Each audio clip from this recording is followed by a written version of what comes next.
tangi ngole long ko ala ko so le ale piko ya fa ka ba ko le ang ko ya o ke o ko ba ko ya ba ko ya ba ka ki ko ya ba o e ba ka o do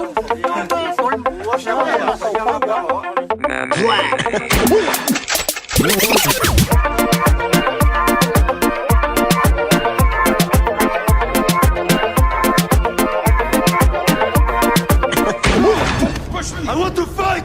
Let me fight! I want to fight! DJ.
Samoa, le nu'u o te noa fo'ai.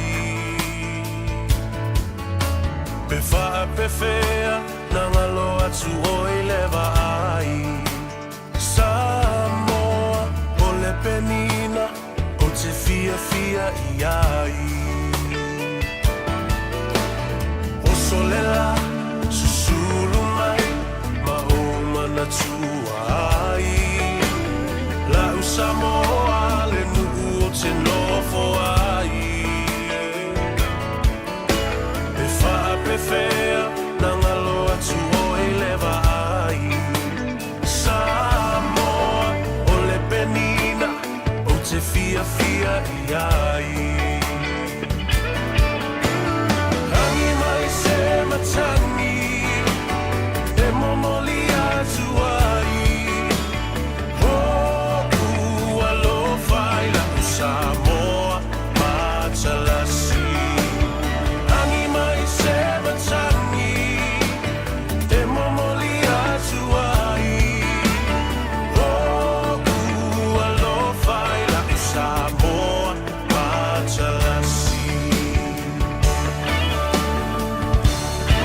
Ja, talofa lava, manuia le tausaga fou ia te oe e le whaafonga tāpuai mai ia maresila mai mo fo'i e le pa ia maulunga o le tātou tunu i le asolona lua le nei o le lua afe lua se furuma le lima. Sa ofa la le lei le atua i loa lofa ma lo wanga le lei te itai mai le whainga malanga a Samoa loa tunu pele. I le asolona lua o le masina o Januari lua afe lua se furu ma le lima. Ia, o le nganga whaftaile na mai ria lau ki masi ia ma lau tausanga fau. Fea za e kifa solo i fwai.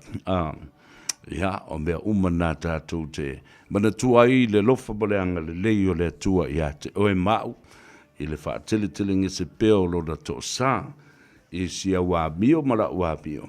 Ia, ai te le babe lo na lofa malo na anga le lei. Mo tei mai ai i tātou, o tātou wheilua i lumo le nuu, ia e leo tua le nuu.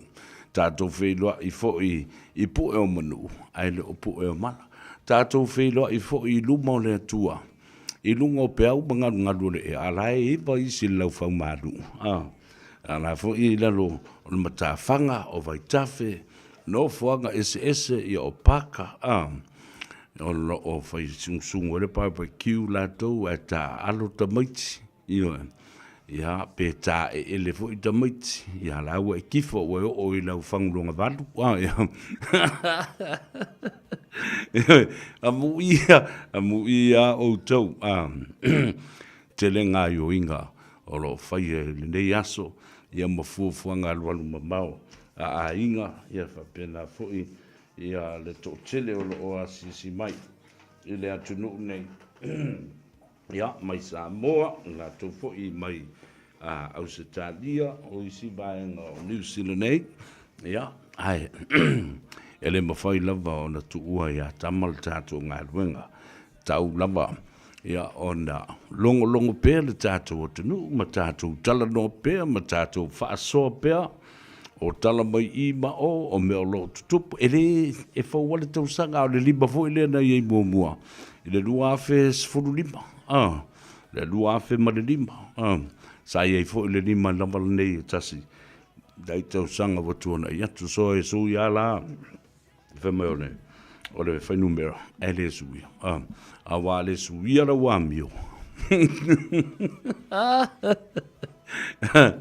Ale subiara wa mi ere suia fora kausanga fo. Yeah, the 2025 is the 5 year. The 5 that was there like 15 years ago. 10 years ago. It was there. The 15, the 5. Le la uto o mai fo le lima. Ile nei vai tau. Ia ma le luafe ma le lima. Luafe sful ma le lima. Leo luafe luas ful ma le lima.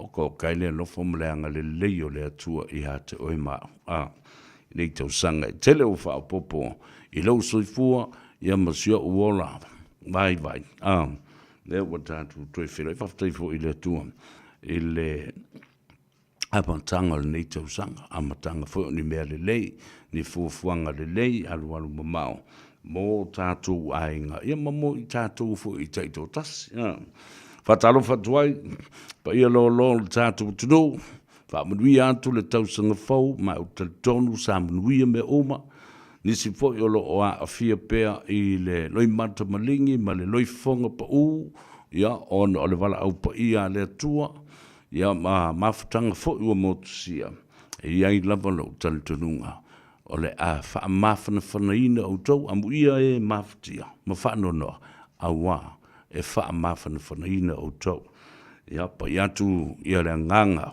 wha mawhana whana o le atua, i loto ma nganga, a mai ai le file mui tonu o tātou ainga, i le teimi, o le mautonu, ia ona o le wala au le atua, ia po le motusia foi, o mawhtanga mai sa pele, i le loto ma le nganga. A tarofa i le, pa ia mawalunga o le tāwhitolu o le tātou tunu, ia o le vānu nofo lea, wā pa ia mamalu wha le malo, pa ia foi mamalu wha le tunu, ia ai mawalunga se vi inga o le atua, e wha mamalu, e ana au auna pa ia ma ana au auna tofi, i whata whaitaulanga e fia, o lo o tāpua iai, ia manono manu ai, ia le au whainga ruenga. Mosa manuia o Samoa, ia masa manuia fo i mō tangata lau tele. Le tua sao whala le, i lau lofa mlo wanga le lei, o le ua mātou whiloa i malea tunu, tali tonu, o lo manuia mea uma, i loto i whale, ia wha pena fo i le, i fuafua ngā ruan mamau, ngā ala koko ngā, e ingi singa sāwari vale ko fo i, e le aise se plate, ia ua whai fo le mea fo le masani ia soia. Ma ala whai le tātou function, come with a plate. O le mea la lai mawhau ia le whai a onga, ia po o le tai foi. Te sau ma mai lau ipu. O lo i eise me lunga, po se ipusanguisi, po se ipu pisupo, ia awa ia le tau mawhatanga foi, pe a mai ia o tau ngai oinga, mawhontanga ma mea whapena. O le avale na, ois, ia sa vari a kua ba o le se bea, Ela kulisi no makuanga malanga plate, o le empty plate, e whakoi. O le alea koe ngā mea whape o le sau, e whako sau mo le plate, e sau mo le empty plate. E whamani kala lo makua, ia, o kes, whape a kai ai o le mea ngā, e tusa lei ale mena, ma le tala fo le la auni lena whai, i lana launga, o whai ia whatosina. O le a tufa tu le tupe, e le miliona ia te utau, kufaku e koe loko i kua ma le apakaki fo le alauli pe mai ma i fo le tus te iala tus tu la fono na wa matu e whaatonu fo lau ia te utau i meo tu la fono e whao ngā i le tupe ia vai le whi kau ka ngaka e alauli mai sa le pepelo kui pelo mai king pelo Fa mai nei kufa mai a le o fa mai o le sa ui tua mga fo ma le tus tu la folo o fainga fa vai o le fa nga ina ia la le ki fa ia va pena ia ngolo la ia solid tu la foto talo fai si o to fa fine ia Dorina ilai se ane mai yaba talo fa Doreen I'll also inform a happy new year to you, my dear sister. It's been a while since we last saw each other. Yeah, to Donald or Manuia Oe. In Ua to see for Iale, Laumana Mea, Malatamale Aing, or na Oimal fan out. Yeah, I am for you Fangalona. Your Oe, Yamalatato Ainga. Salt Lake City, Utah, o mai mo mai lo to Finipele ya Dorina, Mayama, Yamalefana, Loftele mo oe, Fat Moy a Mose Avanoa. Ya on Eva Umil Tanu, Maryland, all of Tassi, Lua, Eva Fa, Fitu, Eva Lua Fitu. Toifa Mawifol Tanu, Maryland, Doreen, or Lua, Tassi, Lua. Iba fa fitu iba lua fitu ia mauto umalavolo lalam papa au Salt Lake City, Utah. Alo sina ati talo falava Johnny Toti na lolo so from Ria watching you from Melbourne, Australia. Ia vapena fo ia filimaua talo falava e seta tango moa ia fa pe fo ia New Delhi tauti talofa New Delhi fao mai ava Afletonga ia fa pe fo I tamali I Fretton talofa tamali Happy New Year to you we atu ia le tausanga fo ia to uma o le ai fo sia ka ko mi ere I o kai me mafu ai le me ia le fa talofa tu lui kunwa you Happy New Year to you my brother May Avito ia fa pe fo ia o kinge la lea lea okay talofa lava o to uma lava si mau ta yoani na lole soi fu ria after le tuolo mo lo to malonsi tusi mai ai ala lea o to no mai mal fai lo tusi le tusi ma pa anga uma le radio Samoa ia mesel por kalamero nga Gagaifo Faiva fa pe fo ia le tatou tano ava ile asto nai Amelia fa moana real level to Singapore and Happy New Year to you and your family. Remember, don't forget to share and like our program or even subscribe. So simple Columbia Level Radio Samboy fang wa o for the notifications of my ele me maria o como se vean ai fa makala me le simere. Ya anul por Columbia le lo le asole mo le temile ya na u masani o le Gagaifo o Faiva o Samoa mai le asunga fua e tau le asforele o le tu live fa ile afiafi se ia pa ia le tu la e fitu ia na le todo ai tu la o tu sila iai va solo lunga se lau afe tangata mai moa ma tangata komeni ma tangata la tu te tufala por kalame ma tangata fo I la tu te enjoy and like and view our program. Fatalofa fapitoa lava I le nei fo I asutofi I amba whaamanuia tuai le tausanga fau I le oso I le tofa I a tāpeu veu talenga whale alili po le malu fo I le I a sa talo ma le oso na tuto a talo whantu tāpeu veu Rex taulango I a whapea fo I le fine I ala nuola I a maulau a hinga I kare stete whapea o tātou a hinga a toa lava Samoa lo o lala mapapa au I le ayo keriso o le sunga coronito ia whapena fo I le tātou whale o loa Immaculata po le Immaculate le sunga maiama ia marifaltua I hasa lepa ia male no whanga le nā whale o loa tasi le whale o loa Samoa le lo o anga I le tō tele o tātou tangata I le numera Sfumalfa McCarthy Street Hunhei Sfumalfa McCarthy Street Hunhei ila lo I kana stete. Patalo feu tātou ainga le lau mua Wellington. Alon le soi fu manuia ma se foi le ofisa le tātou hai komisi le fionga le fasina. Ia tole a foa afamasanga. Fa pe foi lo na ofisa le tomatai Pauline Schmidt. Ia ma sionatu ainga le au whainga luenga to ma le au waa o le tātou hai komisi I Wellington. Ia wapena foi le ofisa le tātou konsula o le malotu do Tasio Samoa I Aukilani nei, ia ma lona foi au waa, pe ona iai ia le fionga atu le tufunga, na nai tu le tufunga, ia whapea foi le tumatai o lana, ia ma outou umalamba le sui konsula, whapea foi le komisina o whewhātawa inga le fionga mātu tui a Pete Meredith, ia male au waa o le tātou konsula I Aukilani nei. Whatalofa I le mafutanga so watasi a whaiwhi au Samoa I Aukilani nei, a pia fo I le mamalu I le whaalaputonga o tai ao Faiva, le tūpā o Samoa, o tā I tai o le Pasifika, whawhongwhonga mai fo I matapua I mai le fionga I le arori I a puleai semi puleai ia male fretua fo ia sene male ai ngali ia alole soi fu mun via va pena foi fitringa le nuenga va ftai mole fa nuanga male fa mal au fo le nei tao teli ai Edwin Puni o le tete fono ole komisi ia po le vaenga foi o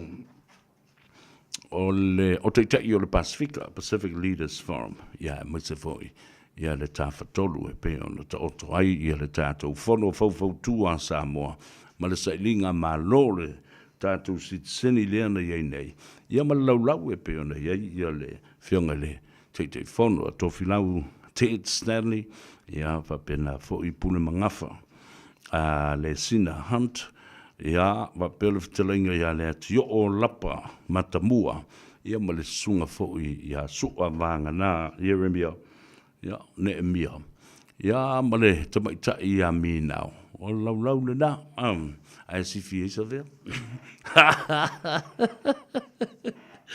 Kari e me se wadi, me se lea ngarra kakangi, kau kia le whai mai a Ameria.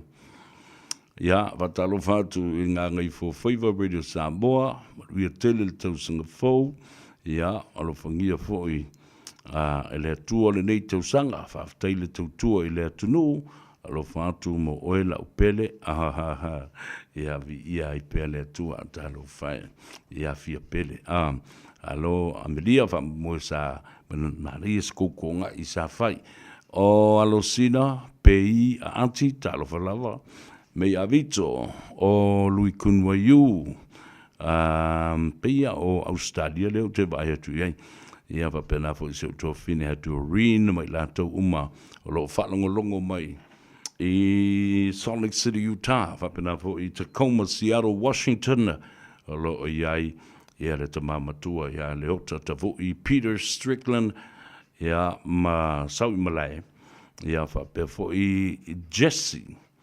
Jesse Pomaniana, Tamari Fretton, James, Sarah Talofa James, watching you from Devonport on the other side of the Auckland Harbour.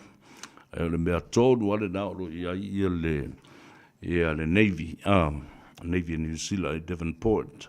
Patalofa to Lino for Happy New Year to you, my brother. Ya o inusia fatumiti ya fa perfo I malia ulungia o fenbele ke mafutatu from North Las Vegas o kalo fai ya malo on site na lo fo ile le fo ile mafuta mai fatalofa ya Joe mia maletina ya soli ina I papakura Penina Solify, Alole Soifumria, Vaftail Mafutamai, Happy New Year to you and your family, Sina Leo, yeah, Vapefo Winnie. Winnie Faretti, no mea Josefa, Talofalava Malole Soifumria, Fatalofatu, Eleta Mamatua, Le Fionga ya Masoe Tauli, Josefa, Yafapefo le tuafina ya Erolini, ia male tamaita ia Fortino le uso ia vaisingano ia moloto ainga fa moe sa manuia le tausanga fou I le tamamatu o le tātou ainga ia me se fou I auto umalawa fatalofa I le tofa malanga mali ia fa pe fou I le tuafina pali I rosa ia me se latou ainga I Weary Curse Road o le me se fa mulmolea Se koe au mai lau ngumela. O le numera le atou sa vea. O lua tasi, lua iwa whaafitu, iwa lua fitu. Le se ngumela whakakia fo I le awala ea. Ea le whamai le tala Winnie Faret sao le lea o sa vea. Sui le numera. Ai le suia le ami organga. E sao le lei. Fili ma mea lei o tunu mafono longo vaiafe talo falava malo soifu manvia tutanga le bao sa pati to faiono malo le soifu manvia oile silea na fa talo fa uma tu lava ya tau le uso ya lupe matasila avia talo falava via fo le tau sanga fo ya te oe o apineru Jeremia, Happy New Year to all of you, my friends and brothers and sisters and fans. O Josh Mick, Mawingoa, talo for Josh, o fele te mai mo mai mafutatu in a Marston Park in Sydney. O talo fai. Alo, se fom ria Amelia, ya, o isa fa isa nga mupulingi. Awa pe o me o tausanga fou. Kele nga fai me ne o me o mupulingi.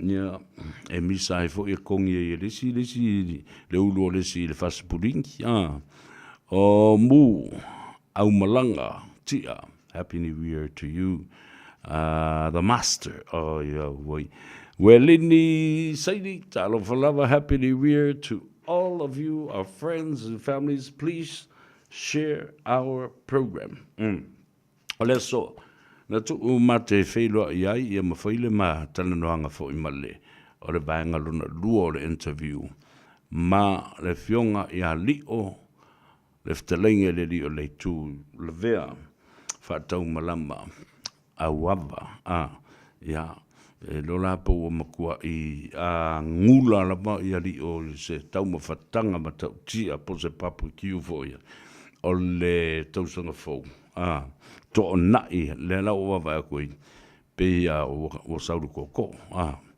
ia ele se me le ngai mo le vano felo ia se temi ile tanto officer nei ia wa fo le fa mo le so te ha fiti am tu nai talo lava malo se vumria ma futa tu papakura ia o kilani nei ia mo tatu ainga o malolo lalam papa au I papakura Ferretti ma lolso I fumria ia va per fo ia Florina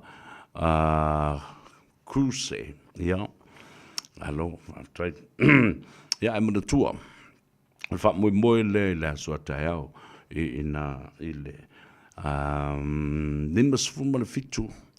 limas fuma fitu Cavendish Drive Royal Club Royals la tatu ma futa ile so tao le town le fitu ia ono le fa mo le na ia o le sailinga se leni tatu te fai e masao I matau mo le fa mo o lo ia uma o le malanga I Samoa e tutu cases nei o lo mato no fa ngā solo le amatanga o le masina le nei o January ia fa si o tu lava le masino me ele nganta o le sailinga o le ami o tonu ele tangata na tua ia malau manu ia na tupu ele fa lave ma maliu wai ia le ali I talavau ia tu au ina I vaitele ia fa pena e fo I male tulanga o le toe apiliina o le fai unga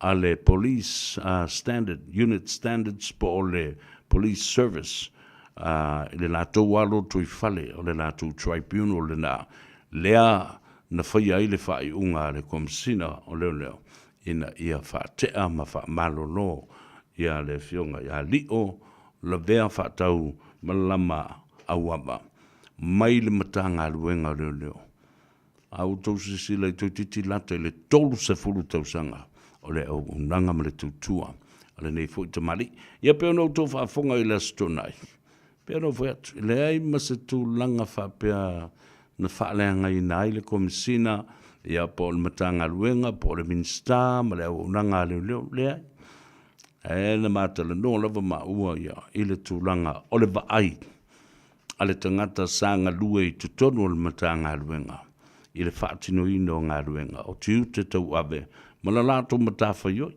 e lava la se tūlanga whapea ua whaalea ngai ia ma ua whaieini upu whaasanga I le komisina ia po o le matanga luenga fo I le leo ia po le minista fo Leo Lavia Fato Malamba has a qualified opinion, and that opinion is a personal opinion, and he has the right to voice those opinions and the freedom of speech.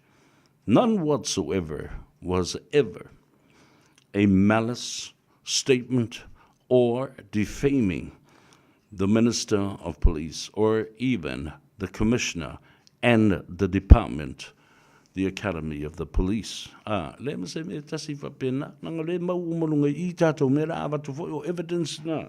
Le me whai no wha so, ya. La fo manino ale fasidi ale a tau sa vea, I le wha talanoanga. Ai las tangata na te fuafua, whai se mea se fa pena, e tua ina ai, ia le tamari anga o le tofa ia li upo o le ftalinga fo I ala vea le li o le tū. I le whatalanoanga. I le se mea te tau, mai le se mea whetau I le mawhau. Le tāua le na. Mai o le tāua fo I o le saunoanga alio. E talanoa I baseline o tiute malana tilo I mea whai o nā ngai ai ma wha le lea tidi ai. Ia le au nanga ma le tautua. Lea la. Lea whala utou sila I Samoa. I le polo kalame a le tamititi leo Canada. Au telo whatele le li lea langa. Tele teimi sa o wanga le lei ma whasosoani iai. Tele o tausanga. E le ngata I le tio o tustala o whaasalalaunga. O le teimi sa mātou iai le universite. O le teimi na whaatulanga mai ai le tio sa tautua ai. O le The Voice of Samoa. O le vai teimi o le lima tolutas. The Voice of the Pacific. Radio 531 PI. Tele. Ne sa mafuta iai. So tanga whale ai. Ale mele o tilo tune iai. To out of his mind. Mo ialtana. O ina fasa I me le te tau na fasa iai. Atala no fo I le matau pa mai e tūle o ngā tutonu. When did you ever know how to stand straight in the middle of the bush or the middle of nowhere?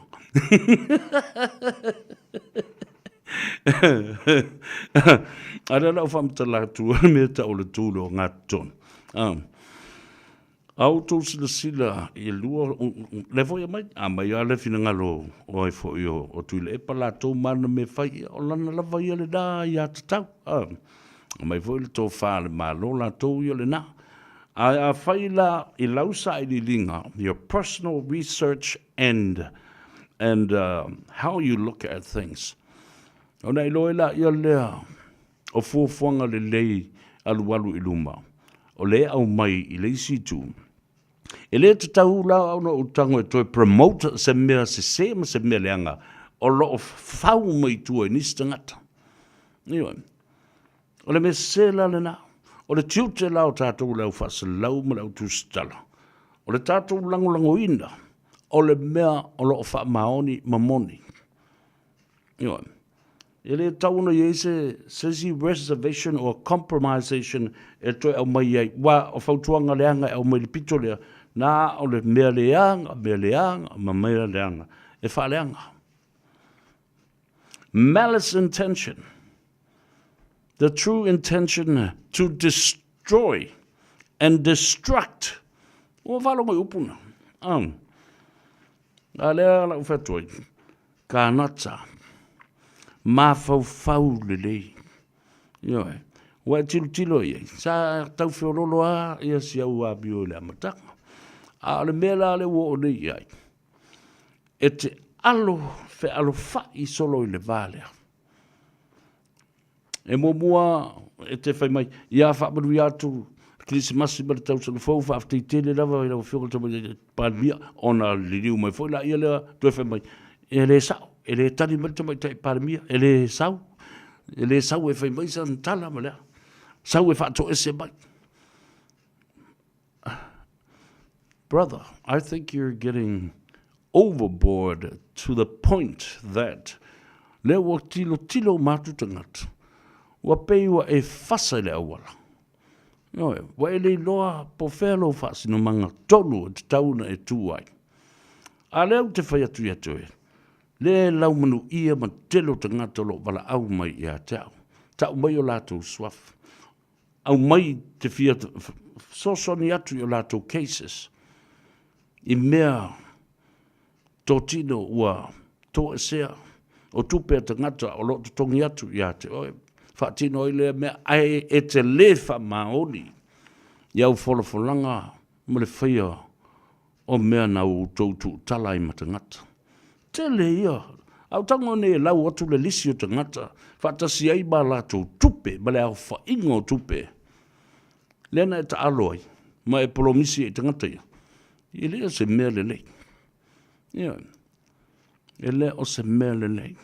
Whai le mea wha maoni. I luma o le tua, ma luma o le sila whanga le tunu. Ia. Nena, Au te le lope e wa fia o le amwhaina e toi o mai ma tilo I mata o tangata New Zealand. Sa whai I fo I au ta longa mau mea whapena. E te le o mawhau ma mau, mawhau ma mawha, e mea o lo whai I tangata. Ia lala nā lea no o watu le whautuanga I hate oe. Alu e tongi tupe a tangata. Ma tuu lau tau whaafefe. Awa le mea le bana o mai tangata ia te au. Ia o tusi a tua sa tusi. Whaapele tānia. Ina ia mawhai o na lātou o sao a lātou ma ave le tusi le nā. Ile ofiso leo. Ma su e le mea te iai. O le tusi nā le au ngani mai ai ma I meli mai tangata ia te au. Telefoni mai. Whaamule sa bea. Sei e tusia se tusi. Mātou te seini umai. Ona mātou wole mo mori po whea lava le ofisa o le loe lata ane I melponi le mele e wal na ufa me wa fiu tuli oe, wa fiu su e oe. O leo toi baua po fese me o e afo. O e disappear ia. For missing in action. Ia le nā lea le o tau talatu. Ina ia whaafonga mai le atunu, mai mese fo I tangata ia mo tusi mai ia tau. Ina ia au whai, au tele o whaise tusi. Whaatali o e sort out tulu tō mta upu male tamal nā. Ia mai tilo le lei. A whai o se matai e tā ua lau upu I le whaafonga le atunu. Whai le mea whaamaoni ma le mea sao I lumo le atua ma lumo tangata. Langa o whea lava e te whaalo whai ai. Nā e te alu ma whea vea I le swafa tā ua o loutou ainga mautou ngawha. Ioi. Alana ai toi whalongolongo mai. Whalongo I leo so matua. Ia le atua sa vea. Ma le whautuanga le nā e matu I ate oe. A o le io o lava I le teimi. O te minoi ai lo. Ma whai atu lo ma le tusi le nā. Moi lo. Nā. Ai o le mo le tau whaafefe me o lo tau ngā rue malo ia. O le manatu o tau, e tau te soli le tula fono, ai tau te o mai wha mai o le, tau te ngā lua me ma leo malo ia I tu o le mea lea, ma watu I ngō tangata. Tau le mea nao le tau whawhiwhi. Moelo, e le vā lea uma tangata. Wālana tu wai o na whai mea nā, o le le I o sa o tangata, I le ofisa, o se lo ia, po le ofisa o leo. Po e ave le court. Ioi, whai se mōrianga. Ioi, o merna le la oa iei, ona o tusia tulole o se tusi mō tangata ia. Lātou te oe, e mo mori sao lava. Ave ei le lātou official complaint.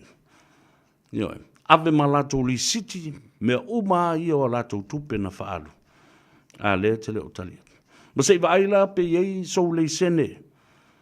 E whai iei meo immigration services. Pe e mo so fa ilonga loia. Walang o le suru mai tangata e tau mai fa pe o lau sunga loia. Ia la nala. Ia la nala le na watu le fautuanga. Tu nei. Fai le mea sao I tangata ia. Ia. Ia re ma fai lava. Lea la o toi fai atu le vangalo na rua le nei. Na oso mai lunga lau por kalambe le vasole ina ua uma le maa. Talnoanga ma le a fionga a li o la vea whaatau malama auama. Na e whaafonga le lei mai. O le tribunal la leo. O le whaamsidonga siliana o na maua lalolo. Whaaloto I fale ase matanga luenga. Yo. E tofua o le nupi wha e whaifo I le latou tribunal. Lea na latou nofo I fo I matu wai o le te fono. Le sunga le pari, whapena fo I le matanga ruenga o leo. O le lato police standards unit, po le lato tribunal le su e ai amionga o tū maanga leo. It is the lowest court, it is the lowest tribunal in any standard. Because every department has their own tribunal for investigation, local investigation. A lewe o so mai matua I whapea, o li o wa uma o na tuli mai le whaamsinonga mawalunga. ma le district court, or even in the Supreme Court. Tua I ovalo le mala malama, maloa ia valea. Nga vaila el mel nai loe ma tua vai tele le a oa onga. A le tala noa ma lau ia le ai valea o le atunu, le uma o le a onga, a le pāle mia ma leo sona whailonga. A le ua iloa tune e tangata. You don't even understand. You don't even differentiate, know how to differentiate the difference between a standard tribunal within the local department of police and the district court and even the Supreme Court or even the Court of Appeal. Lele tai ao o yelim ta upoli. Wana na tuli mai fatata. Mai to tonu lana matanga luenga le tribunal na. Leala, wasa ili tupe, lango lewe engage mai KC. O fa masinonga. Me ta'u real judges. Dela o ye luma. E apili el mata upulea. Na fa te amai ia lio. Mai le mata ngalwen. Tu ule tau whavelea. Kanata. Tu ule tau whavelea. Ai leo le tau whavelea. A leo loa turi. E whavelea? Ioe. Te lei losa mea. There is a court. There is a real court. Na whai ile mea lea. Ele au tama jurisdiction of the local tribunal lea anga ilunga district court and even in the Supreme Court or even the Court of Appeal. Ale wa sau wha le anga whamai. Awane I o nisi ile wha moe ma le sa ilinga se leni e whasosoani e whai masau I matau o le atunu. Ai maise o la tau e langolangoina a inga wo ma ngafa. E le ngata I le whaletua o lio e whapena iona a inga o lana e kalesia. Noe. Vai lai e.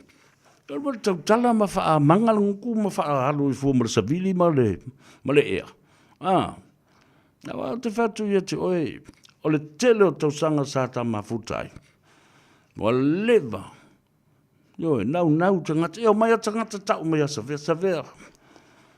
Ma lia lo loko la pingi lau kamarea. Teaku, o te kangaka lawa mua papai ngā. Saula e, kalangoa mai le masasau o lima ia kimi. O kalanga. Nā e whapea tangata. Ai ani tala avane ai. Tala saul tala na. I le whapea o se ta.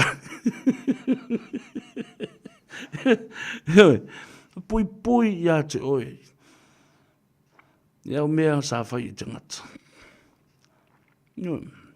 Te leo tangata. Au te whai atu I tangata. Aua tau te whai se mea. O te le fia ia te o tau walanga tau te ilole lei. O kia lofa I kamakiki leo. O kangaka. Ma whai whaale lei. E ei fwoi so tanga. Maftanga whaale ainga.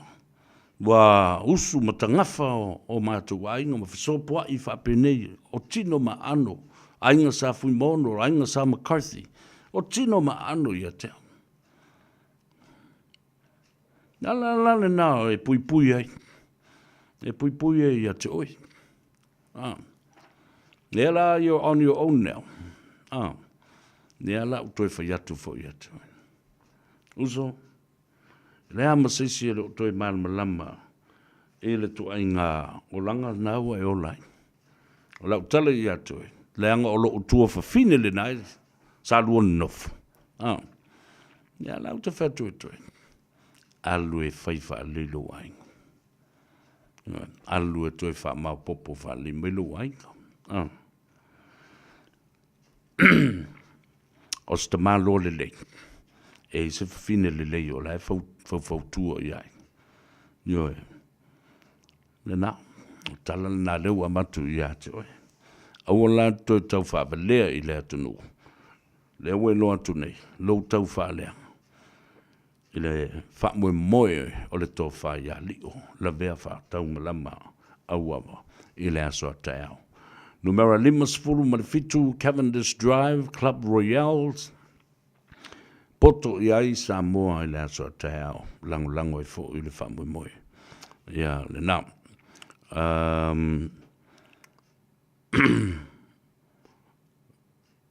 Okay. Le la waba ia tu iai. At 5. Le lei la tatu o mo o le iei la tatu telefou ia mai vai whanua. Tā pena mai le tuawhine a Miriam mai Australia. Ne I whaale au ngā ina e tātou ne manosi ia ma le tūlanga o le tāpenanga. Ia ma wha malo tu fo I Miri I le ngā ruenga. Po Maori I le ngā ruenga taulongolongo I telefou mai le Pasifika, Samoa, Australia, ma isi atunu o lolangi. I nei tau sanga atoa o tōna iatu. Whaftai tele lang. Ia, le na, whao tole lo tātou mta upule na. Ina ia manino lei malama tātou. I le mafua anga. Wala iona o tali atu. I le se tele. O le tau whaaleanga ma le sa vali na maiwe. E kānata. E whai mai. Ia. Wale o toi eise me mwhai. Ana whai o tuli. E le toi whai eise whai unga le ai. Le mea pepelo le mea le nā. O le mea le mānula mai kānata. O le tribunal sa lo tele ma tā upu tuli mai ai ia. Ma wha malolo mai ai ia. Lio. Le ala ua oloa. I le pule anga. The jurisdiction of the district court or even the Supreme Court. E pili ai ia le mata upu lea. Ia. E le o alu vale lalo malosi ma lau se leni ma lau tā la po lau lima tā la Samoa. O lo o alu au ngā. Ai mai se al fams nonga fo ia me le tuai ma le fionga le li fai pule ia pule ai ia fa pe fo I le tua fine ia lise ia ma le tato uso ma le moli mau tu Sam the man ia fa pe na fo I ma le ftelenga ia li opo le tofa fo I le li o le tu o le tu la ia na u fa tu langa mai me le aso lus fu ma le ono o le tausanga le nei Sidia marse lau moli mau a leo. E winga le mata upu leo lo tua ia ma lau manu ia ai le ingoa o le whaipule o whaleata le tolu. Whapea na tupu ai le whanawalame. Pe a fuafua ai le moli mau a le susunga ia Samuel. Sam, the man. Tātou o e tāna e tātou whasisi langa ia. Pātasi e fo'i ma le tātou tala I vai whanua. Just think a minute. It could change everything.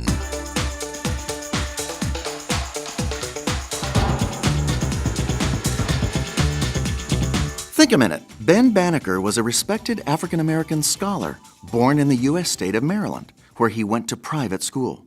Later, he became a brilliant mathematician with great knowledge of design and engineering.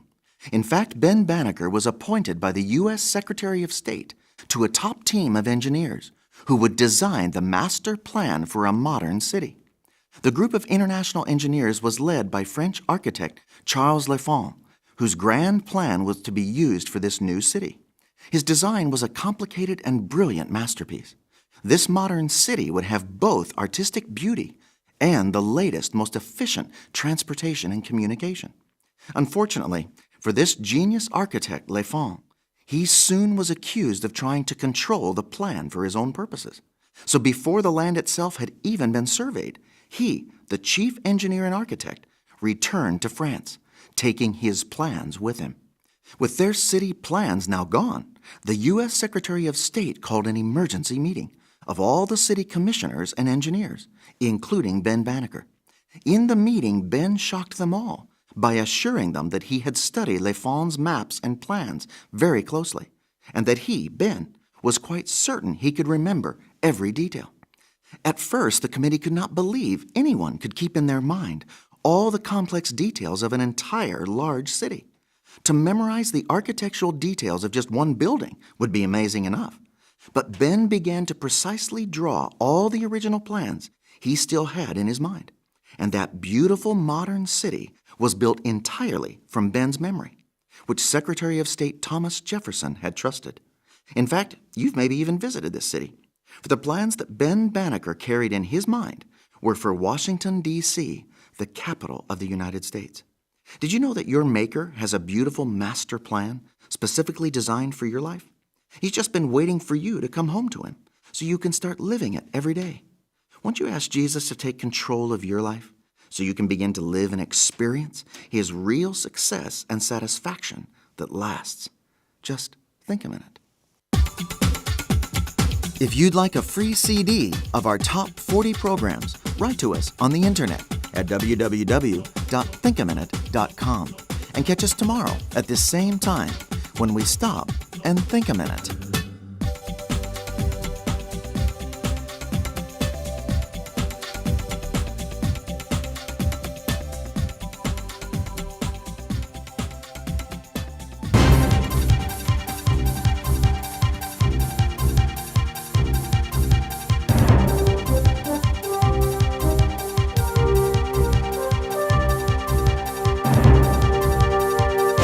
Talo falava o se whaapoponga le nei o tala mai atunu e mamao matala le Pasifika a le radio Samoa. Whaamari atu fwoi ma le tausanga fōu mo le nei tausanga rua whelua sifun ma le lima. E momo atu mai Gaza o whaamuta le Palestinian Authority ngā yoi ngā le Al Jazeera i le West Bank e au fiai ma le whaia o ni whaasaralaunga. Wa tua iai rea whaalapa putonga whaasaralau i le whaasaralau ino mata upu e whaoso fiai le te tee ma whaalawelawengi ai mata upu whaaloto i whale. Wao fiai fo i tu stala uma maalata uma o ilalo le au unanga se i wanga na wato e whaare reiro na tūranga whale tūla whono. O whaitio ina le Al Jazeera le a whaai unga, whai mai o rurua i teimi le wa whai ai se tūranga i le au unanga. Au wasau no fo i Netanyahu, wa levo na whaase ale malo i le au unanga le Al Jazeera, ma tua i o le fofonga leo le Hamas o lo iai nei. Na ua mai o na ospa ia e vai ngā awa Israelu matapunia le au unanga le ofisa Jerusalema, na oso whai e roa fwoi ma le ofisa i Ramallah i le West Bank, e wha mai le Al Jazeera o le a whaabo peono la tau li putia le taua i Gaza ma le no fwoi o territorio Palestina.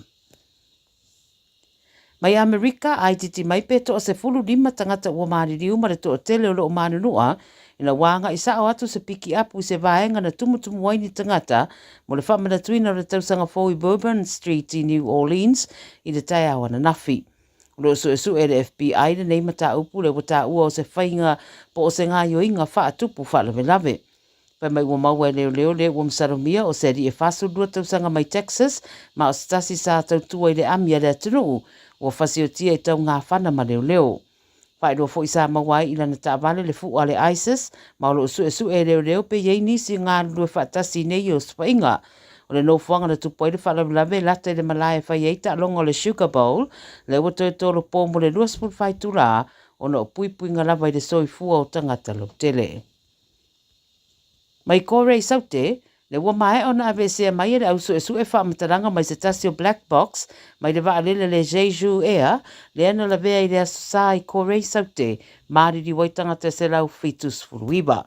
Whaamamonga ma le Black Box leo le a whaaliwina i se audio file, au le isi Black Box o le a lafo ina sao i Amerika mo suenga. O le talo le au e talo sia, whaamataranga mai ia recorders o le a mawai se pesosoani le whaamautuina o le mafua anga o le whaalawina tupu.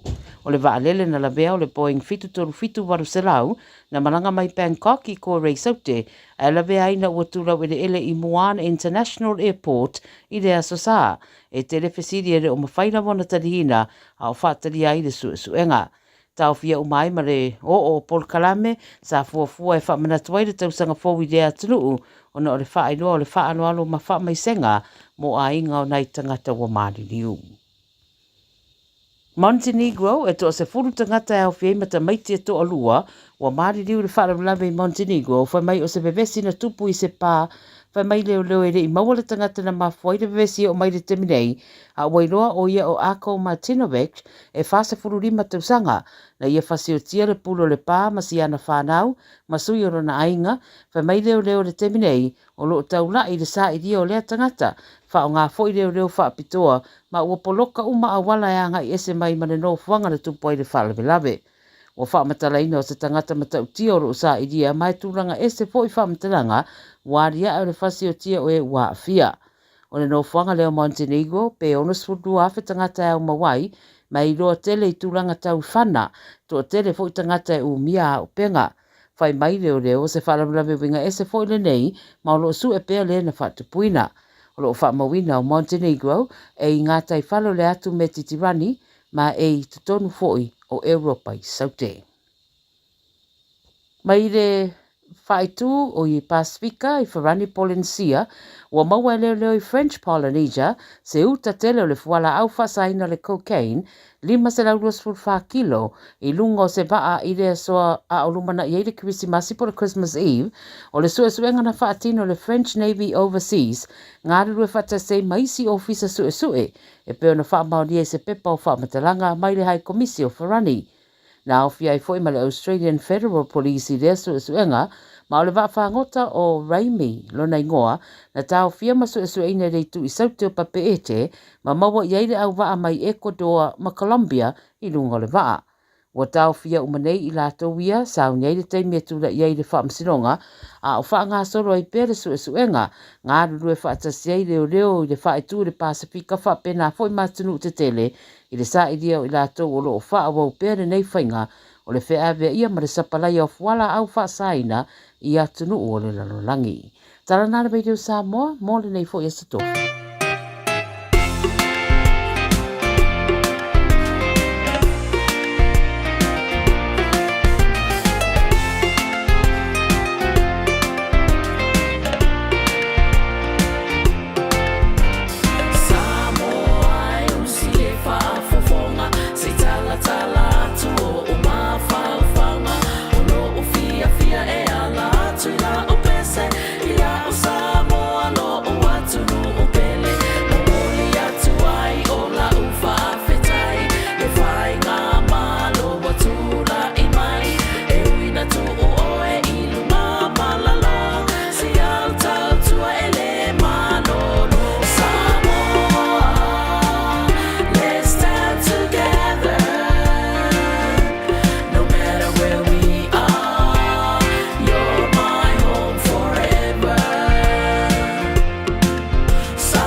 le na whawhiwhianga sui whiwhiloi o le uli e le manavo ngā ruenga ma le mano lo fo'i o le tō tele o te ngata mali te maitai o whale o tukitonga wa ai tuitea Whalaniko Smith ka I umi fo'i le ngo sister tuitea la tōia e le na whatalofa ia Fuamatu e tuale Fuamatu ai Townsville au inga Australia la ia ia whapena fo'i le fionga ia leota tui loma. Ia, whaatalofa fo'i ia Filimele lei, tōni se nona, ia mautou uma o tama uli I kama maa losi o kirisimasi ma le tausanga fau whamiri atu, tama uli mai sa le longa. Ia, au mai leo lau tala noa I le tala wha noa le nei. O le vaeluanga lava o le pō le asolulu. Ma le astrofi o le whailonga ina o le tausanga fō. Na tupu ai se wharewe lawe na maliwa i se te maita i leo Senior Sergeant Len Fleming i lalo i Nelson. Port Nelson. Whamai, wa te ale titi le tu lai lua i le waweao. Ia ale alawa e pāki i akangaka i la lo i Port Nelson. O na iri i leo la e to lua i a mastasi o te maita i Senior o le Satini Senior. Len Fleming, wa ono se fulma le lua tausanga le matua o le soifua. Tolu se fulma le valua na tausanga. Na tautua ai i le malo e ala o se leo Senior po o se Satini Senior. Ma maila, o isi awali ino mai le taavale. Na ta ofi atu na toi alu leo le taavale me milo mai. Li liu mai loa. Sawa lola uma i lalo ia tamaita i leo mana pa anga he to lua.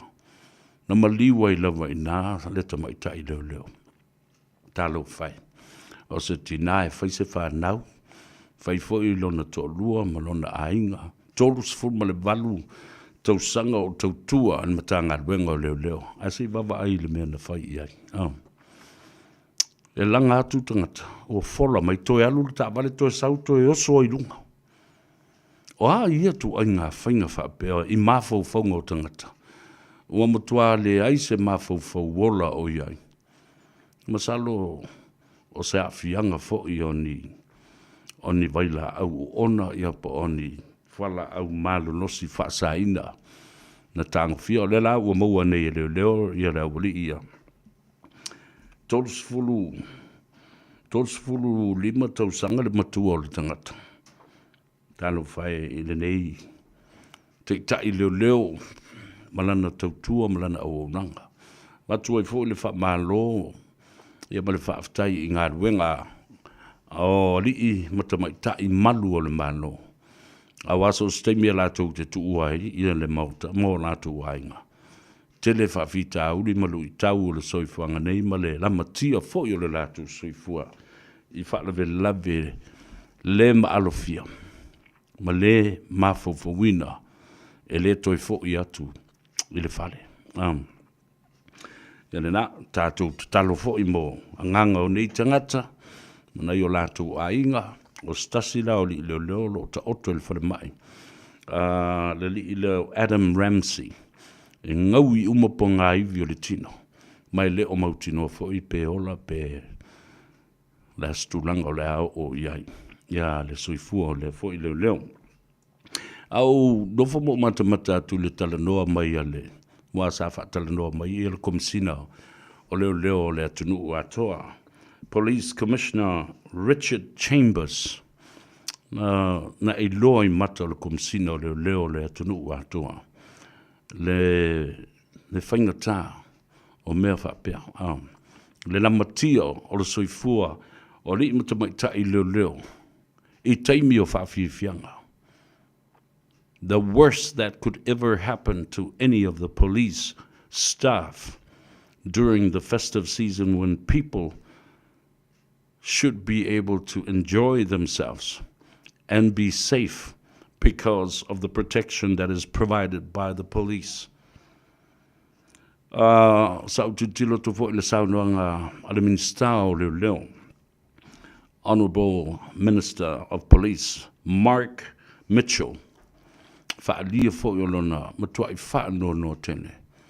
Ia maawea iana wha mai senga e ainga o ri imta mai tai leo ua manu nua ili nei whaana vilape. Ia o se tala whaano le na ile amatanga le nei tausanga. Ia tatalo fo i le tua ia puipuia fo i masaunga le mu o tātou tama whanau.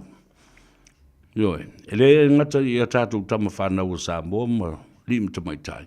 A o leo uma. Ioi, lo lātou whaia le nei ngā luenga.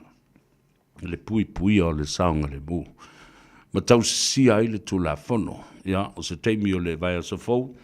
toi taliu mai ele polo kalame le na o oima le tula fono, e pei o maasani o na whaafonga mai iai.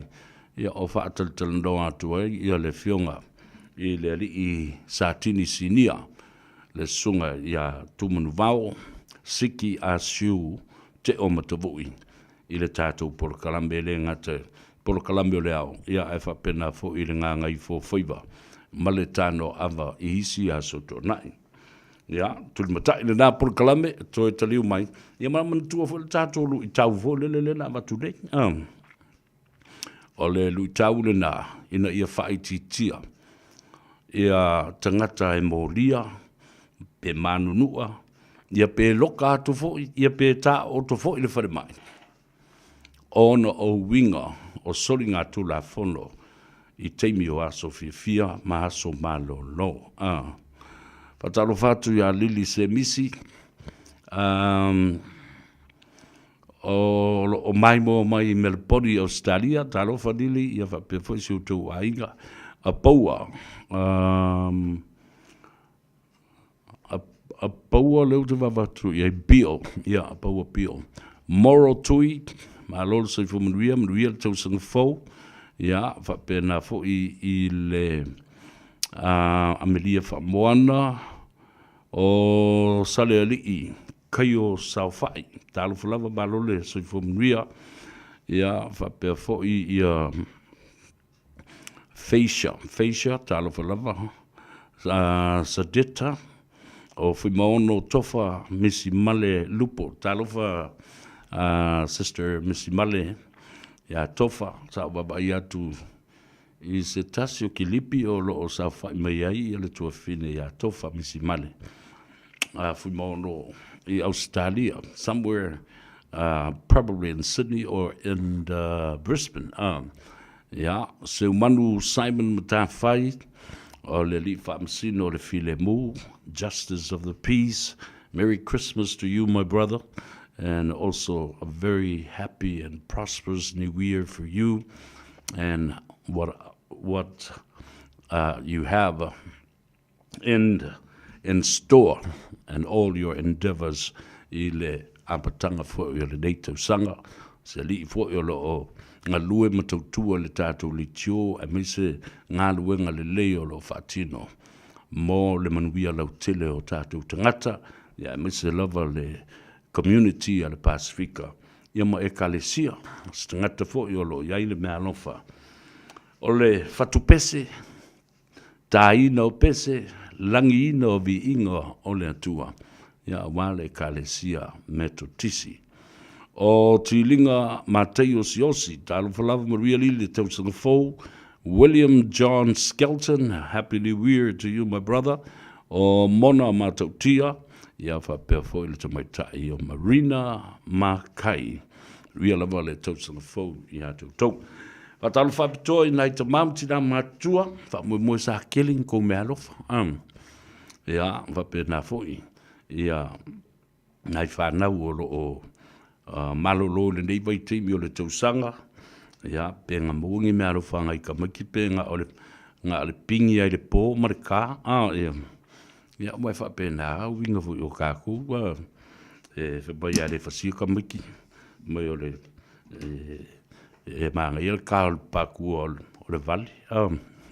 E pule a tātou, e tu ai ngā mea tātou te alofanga i hei, anga o le kele o le mea le whasau wai ka maki. Ia le nā. Tali tautua, ta alofa malolo se fomnuia, ia te oe, ia whapea foi. Na i o tātou ainga umalawa, i le whale manono ma le ainga le tai.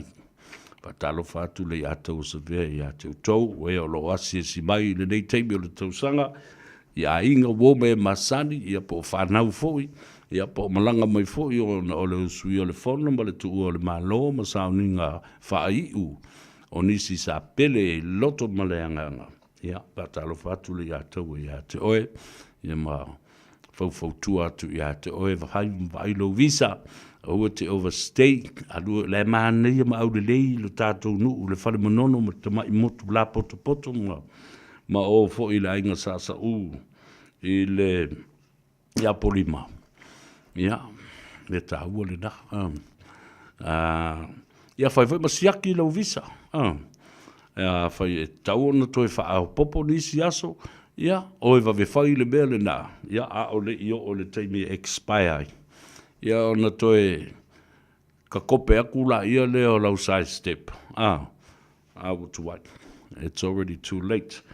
E le ngata fo i lea, o le wha manatu ia te oe, o le tautua ma le au nanga le tātou Mauta Samoa ma le ofisa o le konsula. Nā o lo whai e le mea le nai ta o le exempt stamp. O le exemption la le nai se lau onos fulu tā la e tu utono lau tus fulau. Fo i lea New Zealand. A whai fo i lau tus fulau Samoa le te malangai. E le se me e a whai nai. A mwai mwhana. A le tā ua o le whai o le exemption stamp le nā. Il tus fulau New Zealand.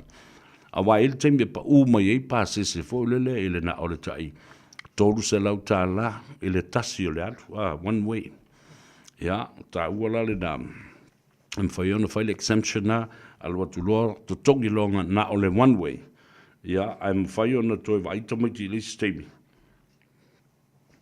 ua pa mai le pa se fo lele lo toi fo i mai Samoa ini iau kilani ya on whai fo le na whai la ele le tongi o le one way le na to return from Samoa to Auckland.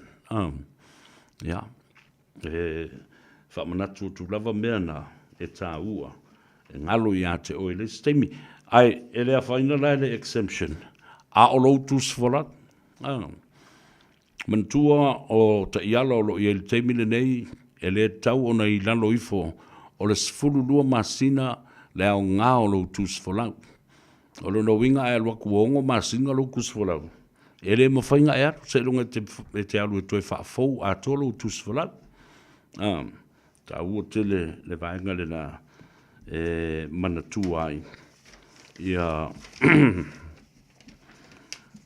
vaenga mo lo malanga e se atu ma lo toi sau. A lai te tā pena le si mea na e vai. Fe me ye lo passport, fe tu o lo tus folau. A watasi le me so otele. O lo tus folau. O le pepa whanau. O le pepa voile o le divorce. O le divorce a Mary ma John. Le o mea e fole le whātātanga la fonga. Ai tawala tuai le whamanatu. E le teimi te vave maua i, fia vave maua lo tus whalau, on o se malanga whaafosei, e ta tauana e anuai.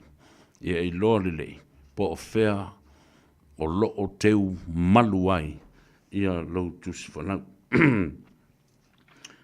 Ia, to te leo tau ia komeni maima, ma misi alofa fo ia nga i le. Wharewe lea na tulai mai, mamaliu wai ia le tina, ia polo tamai tai leo. Nelson Police Senior Sergeant, during the New Year party, 62-year-old Senior Sergeant Lynn Fleming died as a result of using a vehicle as a weapon to strike her, and was killed instantly because of the horrific and horrendous injuries. Talo fai. E whakarikari mai e ria sianga whanga umalong ko lua, e umalona na sifi o le pōle na, mapu mai lua. Sei whai se papa ki o le ainga e whai longa ai i le tausang fau.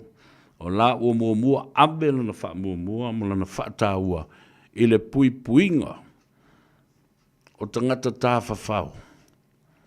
Ma le atunu u wheta loloai, ma le au inu pia, ma le au pāti, ma mio pā ai le pō. A lea, sori e le tāwale. Koe luako sau ka wale, koe luako i runga.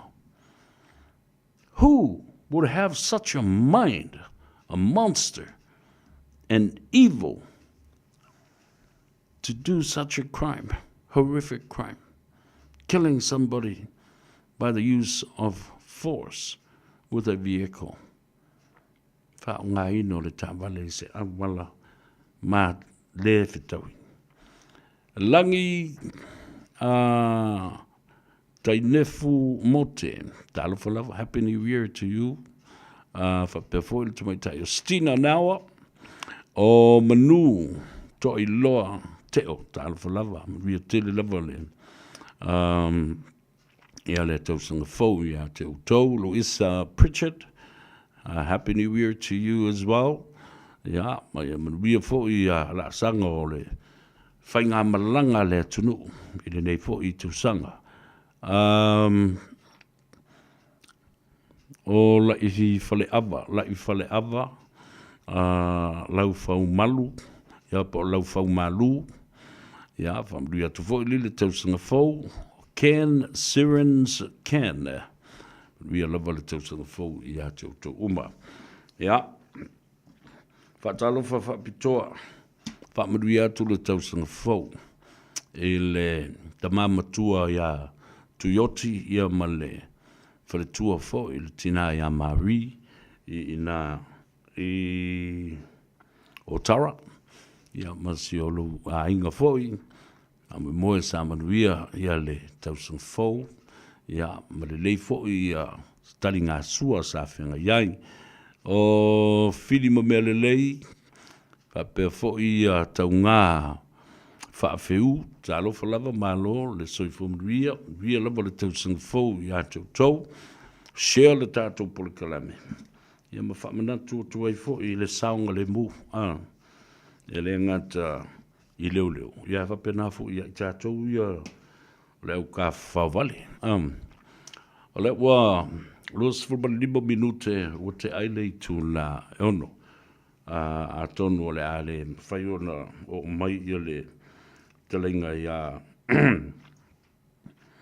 ia lio o le ala ua taunu ule tātou malo, ia la tātou wō, tāle peselea. Ia, fwoi mai, whawhiluai i le alii, sa avea mamalu o le malo, i se teimi ele o toi mamau. Hello? Hello? Sigi wefa? Sigi wefa? Uso, mai o aure wō sengo wefa. Mai le savili i le tui matu whaalongoina o nā malu a o whaatali i le whale whaatali pasi le taimi e mana vai o e hani ua te a o le ono ua nā olo unofo nofo ma le popole o si o uloto lau telefoni po ua e mana ai tali ele whaatau vai whala ua solo le whalute ua malo si le tupe o whea e a lea rofa i lo tātau tonga ua manu malo whaao sosola o whea e a lea rofa moni se ia o i le o ti ua sui ai lo taofi se ne wefa toe fo i mai e whaatau ta whangu vai tupe mawa e te sa o roto ai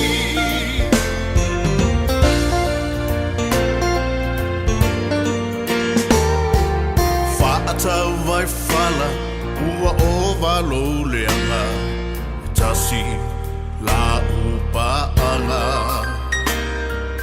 la petimu e whaataua u apainu o pango ma ufi whaalifu e tausi ai la ufana ma o si o uau a olea ua e taua nau e te whealua i solo pei o el seti a polo vai lo isu e whai ma solo ua solo le whalute ua malo si le tupe o whea e a lea rofa i lo tātau tonga ua manu malo whaao sosi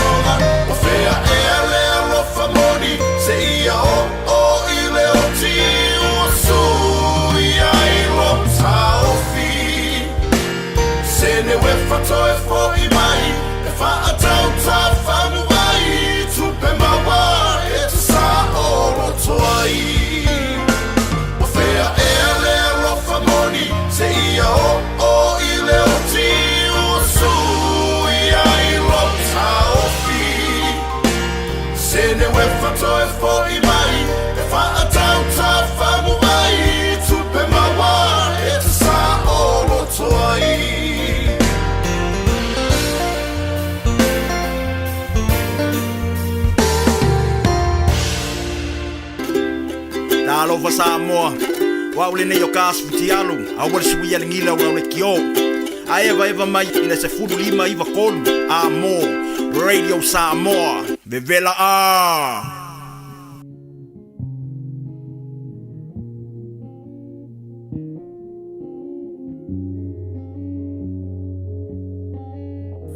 On the track, on the track, on the track. You know this is mine. Le alo faibo ele uba. Itu mau pe ayo luga. Eluina o ilo wa musu. Itu mau pe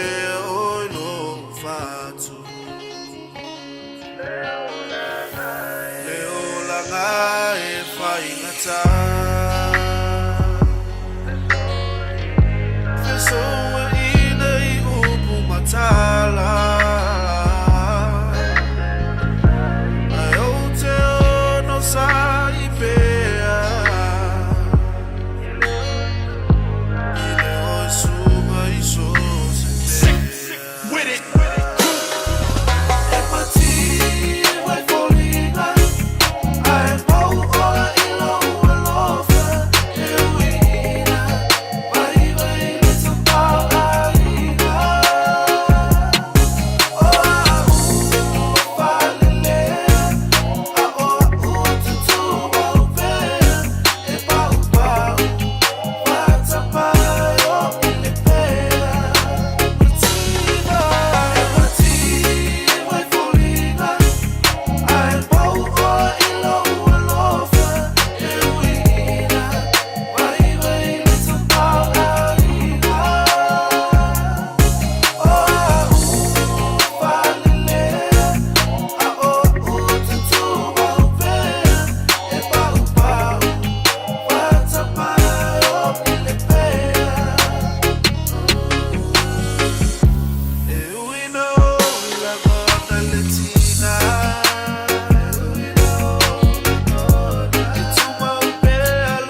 ngata ole loto tele ole te tuta ita iala ia file mupe ole lupe ole foana ai ata mai te ole ngata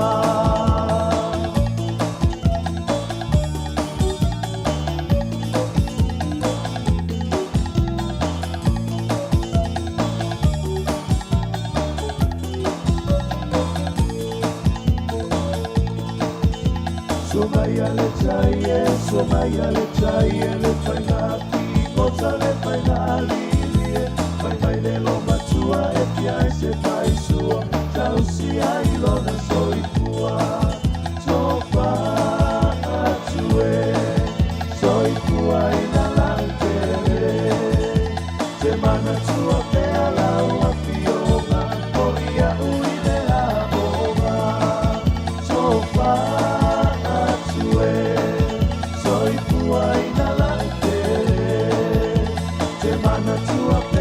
Ya le na whātunga tuai ia o le atunu ya masani e pese e lava le to ida bale o le biti ya matoi mana tua i Samoa i le taimi o tātou wola ma soifua e lo tātou atunu o le ua to luas fulmi lute o na tale o le tu lai ono ya ai tau nu uloa fo i mato ia ya le tātou lau ma le no wanga whaasa le lau ya pe o na fio mai ia le malo whaalongia ya lana fionga ya lio po le telenga fo ia la vea a whaatau malama ya male sao fo i le tātou po le kalambe i le nei aso manatu ai ya le se isu e kula le camera recording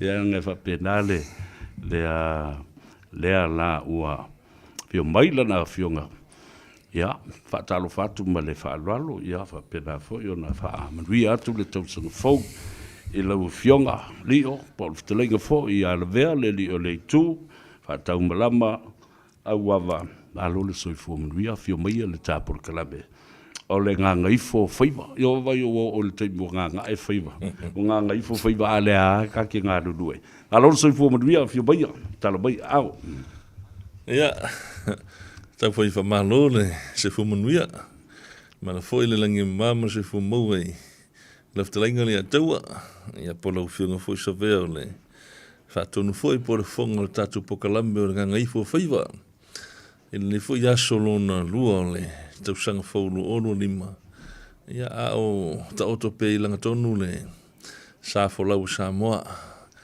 e tu langa o le tatu fo longa marsa volinga tau a matan ni foi tu sanga ia o le fo yo lo tatu filonga pe lungo pe ngalu le ea ia lo mawana i tala fifia me so tatu tu no Samoa o lo fangia la vale tua mo ia lo iaina i fa fita uri laiti le anga i mai fo i ia so fifia ia o taimia ia le tuba maina le tatu tanga luenga le atua le lava o taimia ia e to mana tu fo ia o ia i tonu tanga luenga ia o taimi fengatani mo le au nanga tanga luenga e langona i fo ile tulanga fo ile o le ngawolofa ma tulanga fo ile o le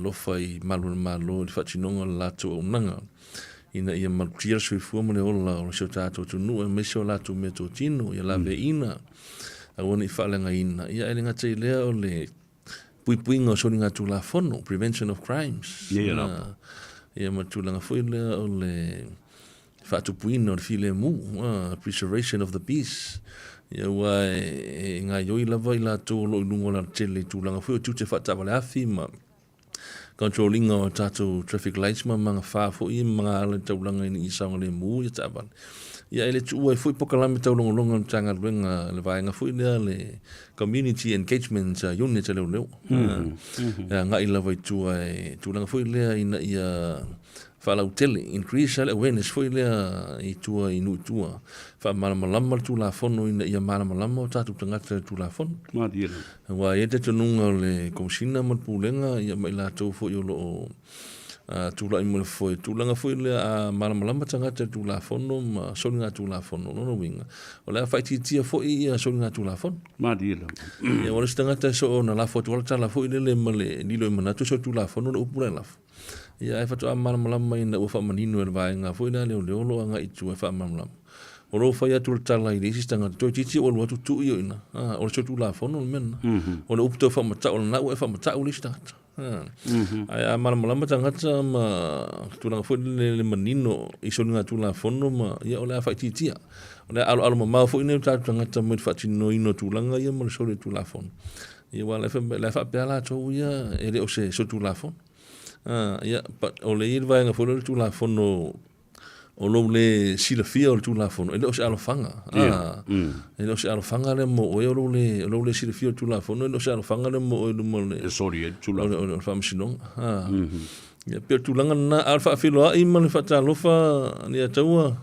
ile pa ia mau nunga foi o tato tunu o lo fa fonga mai le Gagaifo Faiva ni foi tula fiafi mai lava ile tai sam o timanu se pa ia foi le tai ula na fanua si o tato tunu ia e fa felo ia tule tato pokalame ia la o to ona va lua foi ma loftelinga le atu ni tula o le uli ma tango fi au kilani nei ia fa felo ia tu pa ia ma o lungo Samoa ai ngo tupu ai ngo nofu ai ngo papa ai ngo Faiva ia o mamalua ele nga pa tauli maina i se leo la o to ona lengo Samoa le tunu tofi ele o se na tunu tariola dila ai fa filo ya tu ma fatalo fatu ni foi tau sanga fo tatu savalia ai lenga te le ia ole pa ia fo yo tam fa saul tan lei la usar vi ia po la fenga lunga stofi le tua e so se fata foi tau langa Samoa mes fo yo tunu fafu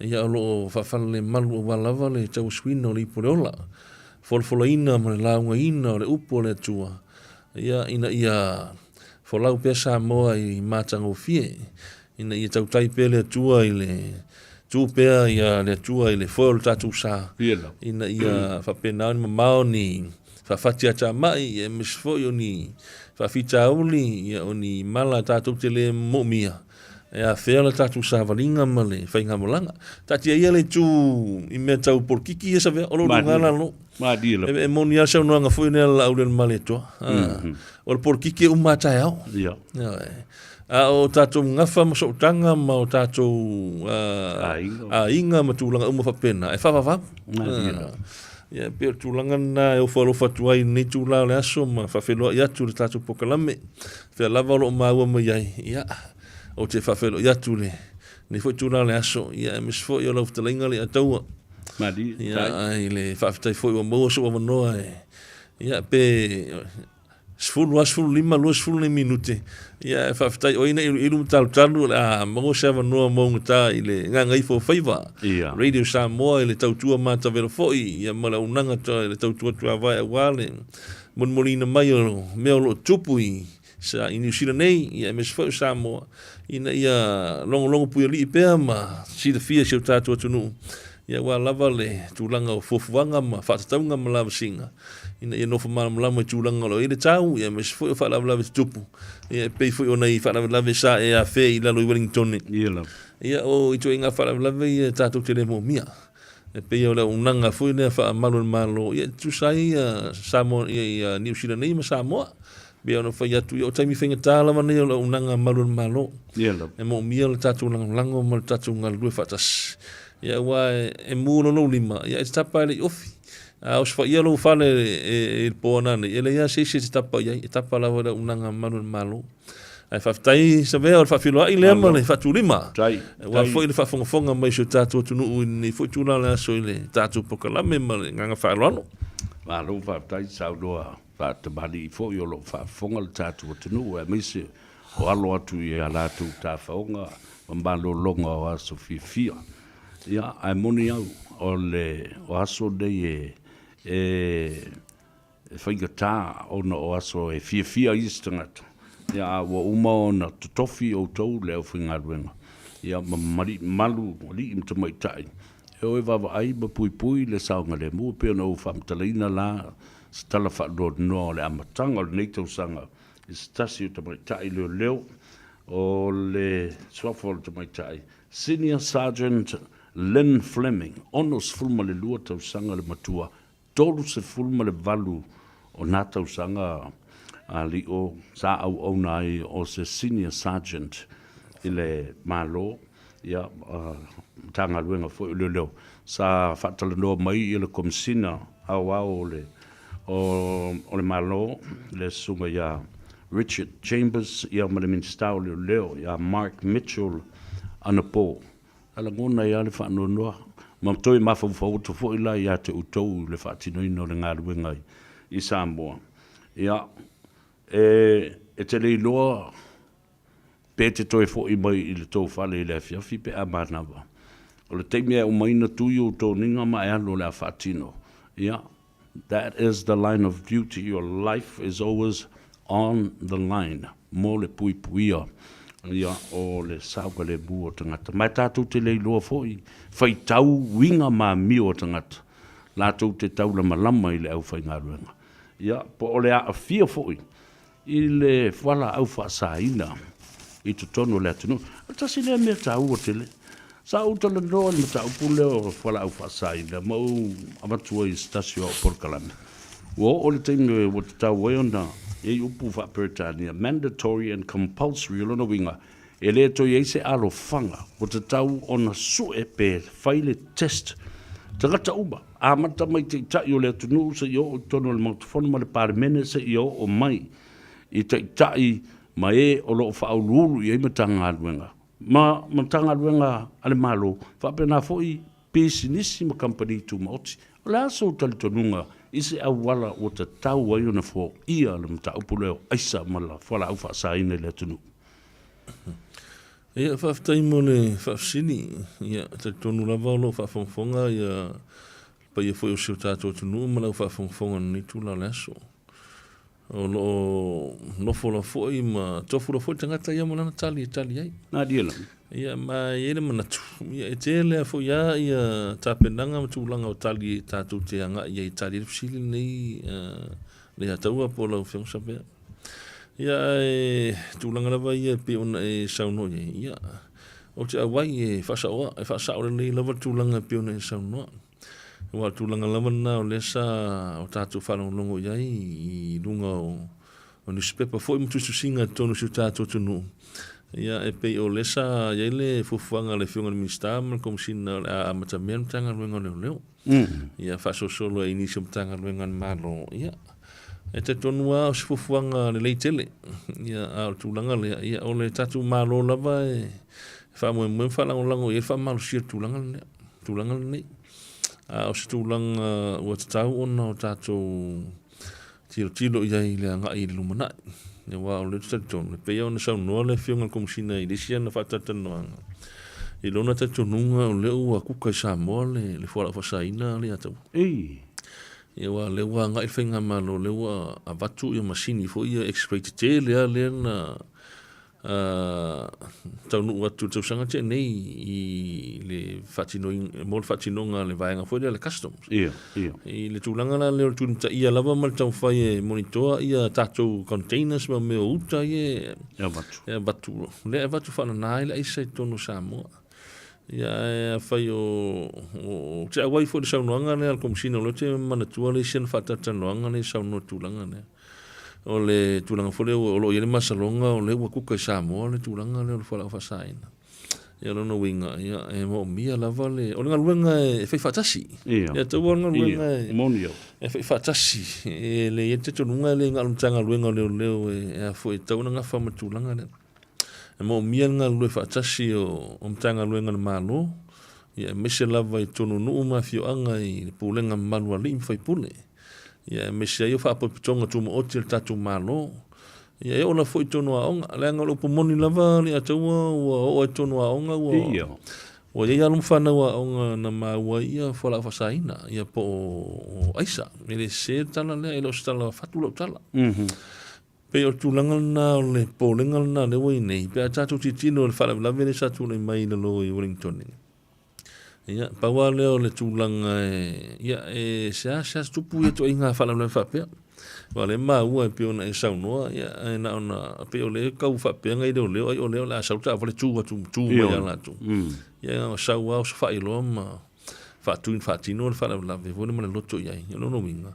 E nā tangata lawa o matua i maua lunga tūlanga fui leo la isa. Lono winga ia kakua ngai kulanga fui leo le. O kala foi masangi whangpongi. Ono makua hai alka ngakale. Makua i ova kulang holo le lele. Ova le lele maua lunga le tūlanga le whala whasaina.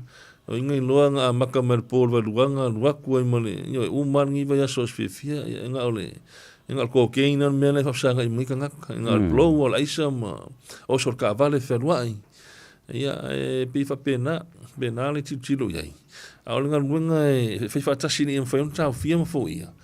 Ia o tatua ngai lawe pio na saunoa e a matan whaatino ia tatua drug test. Ia mesi ai o ngā luenga whaifatasi a maluan malo ia manu fo i mafio anga. Tau mwhaia ia sailia ma fo i ma sue ia mautino. Po fia tonu lava leo o. Ia lea tatou te vava ai atu iai o ngā luenga tanga luenga i leo. E leo asase vai aso mani os whainga lea tau. Lea e whaikau kwa i lunga o kalafong. Ia o lea lava e maua mai ia aisa i os whainga leo i lo whaatino. Laka mai as whiawhia lea lava sa whaatino os whainga ia mwhamanuina. Le ngaka i whala au whasainga ia o mo meo au penga fo e whasainga pio kama i whanga. Ia o piso whanga laiki, mau kau, ia mea whapenga. Ia malangwango se rengi le mo mai ia rekiwa a kingo umanga ngangi ka ngaka whakingo ngime. Ia o ngakura mwe leo e ngā lue ma leo su ngā luenga. Ia pi whaingo fia kama le. Ia tupe vape. Ngā wakua whapepa ia kulei kupe vape. Ia whaila ia ingi ka fui kong mkanga luenga malo si tu lou. Os whate te inga. Os whate inga a whapela o ia ingi malo malo o lea a fia ai. Ia pon ka whainga luenga malo fui leo lea e a fia i le kaupulpulenga. Ia o le tūlanga foi leo le whatinonga so tūlanga whono, ia e mese ai o le whatawina man kiri waina o whala aune. Ia o le a whainga tā lama na mua se fō, nei whawhitauti. Ia e per tūlanga na, ia e tātou whamoe ai le ngango le li, ia whakasi man kua lalo fo, ia lau whainga luna tofi ma, la ko whero o lau inga le upu le kuwhala nganga. Ia kongo na sosoangi lea mo ngisi o lo whapenga, ngā maka ngā, leo foi le addict wa maka o makua i go singan ma fau ngi me o le fala fasainga ya ke le a fianga mo lumna ya me se ngai fanga u le tau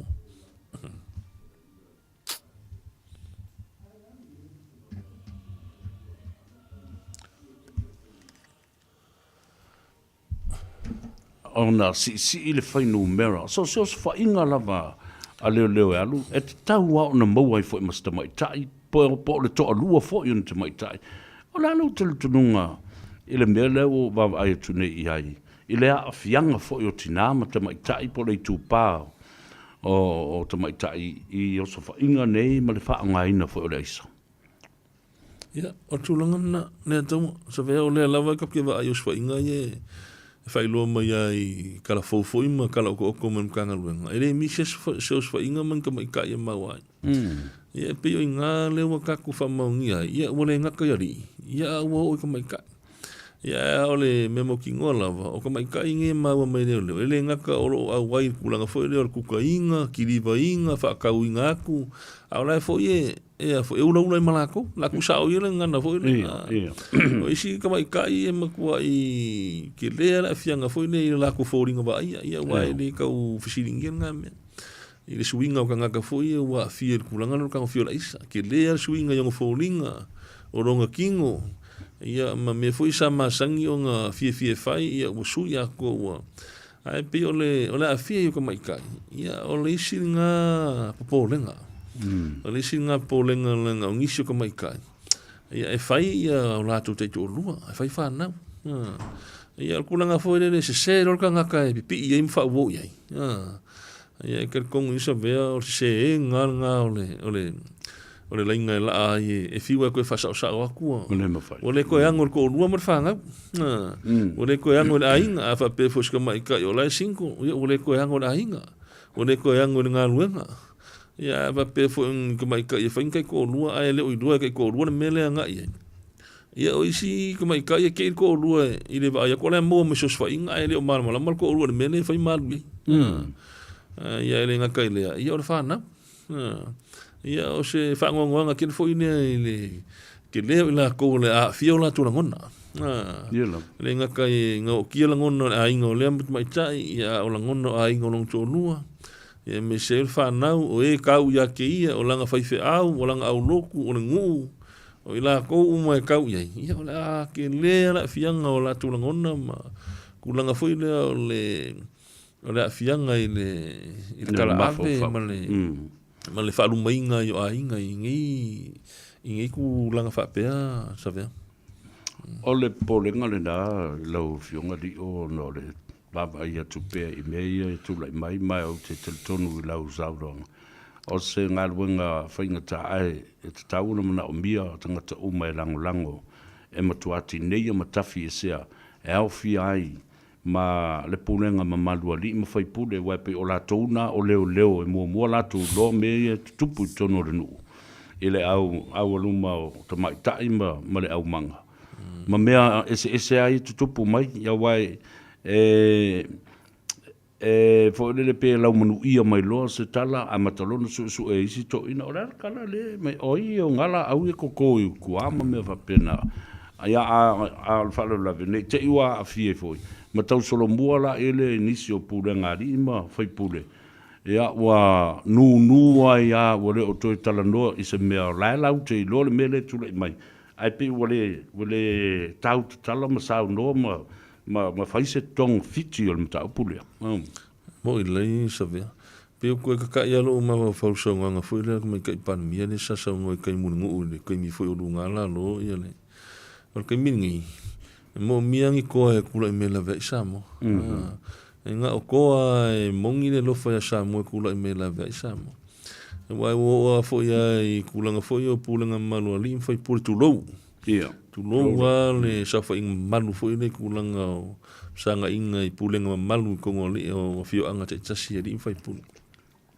a ele ta tonu ia fo inicio o matai ia o a meisa tulanga foi le o le loa o le meo tupu ia a ua tau mia lava ma tanu mia tulanga foi le o se le tupe ia a meisa tulanga le tupe na wai fa ngalo la vainga i kanga fia fo la fa sainga se le ni foi e tipa ia pe ia tulanga foi le fa ngar kupe ma lo se le ni e fa ngu ia tangata ia o polenga na ma lo sur kupe ia fa ka kinga lu fa kasi mo ka ko ngau ia la vai samo misia ia lo fa ngau ska ko kungu ia polar ma lo sur kupe o ka ko lo fa sita to tunu ele me fa ma lo sur kupe o fa ka ul ko fa mo fa ko kanga mo le kulanga fo yo le sai ma lo wa se manu yo samo le ato malo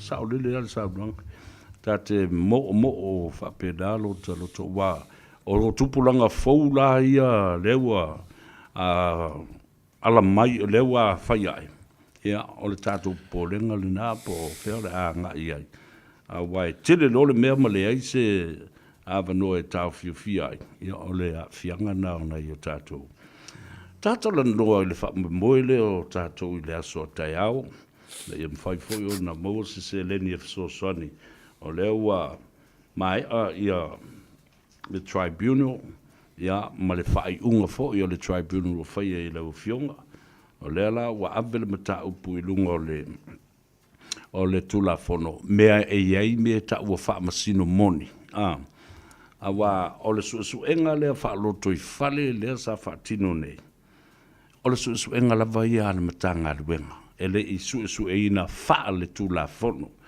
o lea la o tala no mai le si i le e ngo ia kanata ma fa pe mai e se i sini le mele ta tala no ai ele ai se apili ma foi na faia o le fa msinonga lava lea loto i fale le tribunal ale malo o i ale leo e umaya i namalo case se i fa sa o le tala Ma le tau whaavalea te leo nei tangata ua whai le whaafonga anga lea tunu.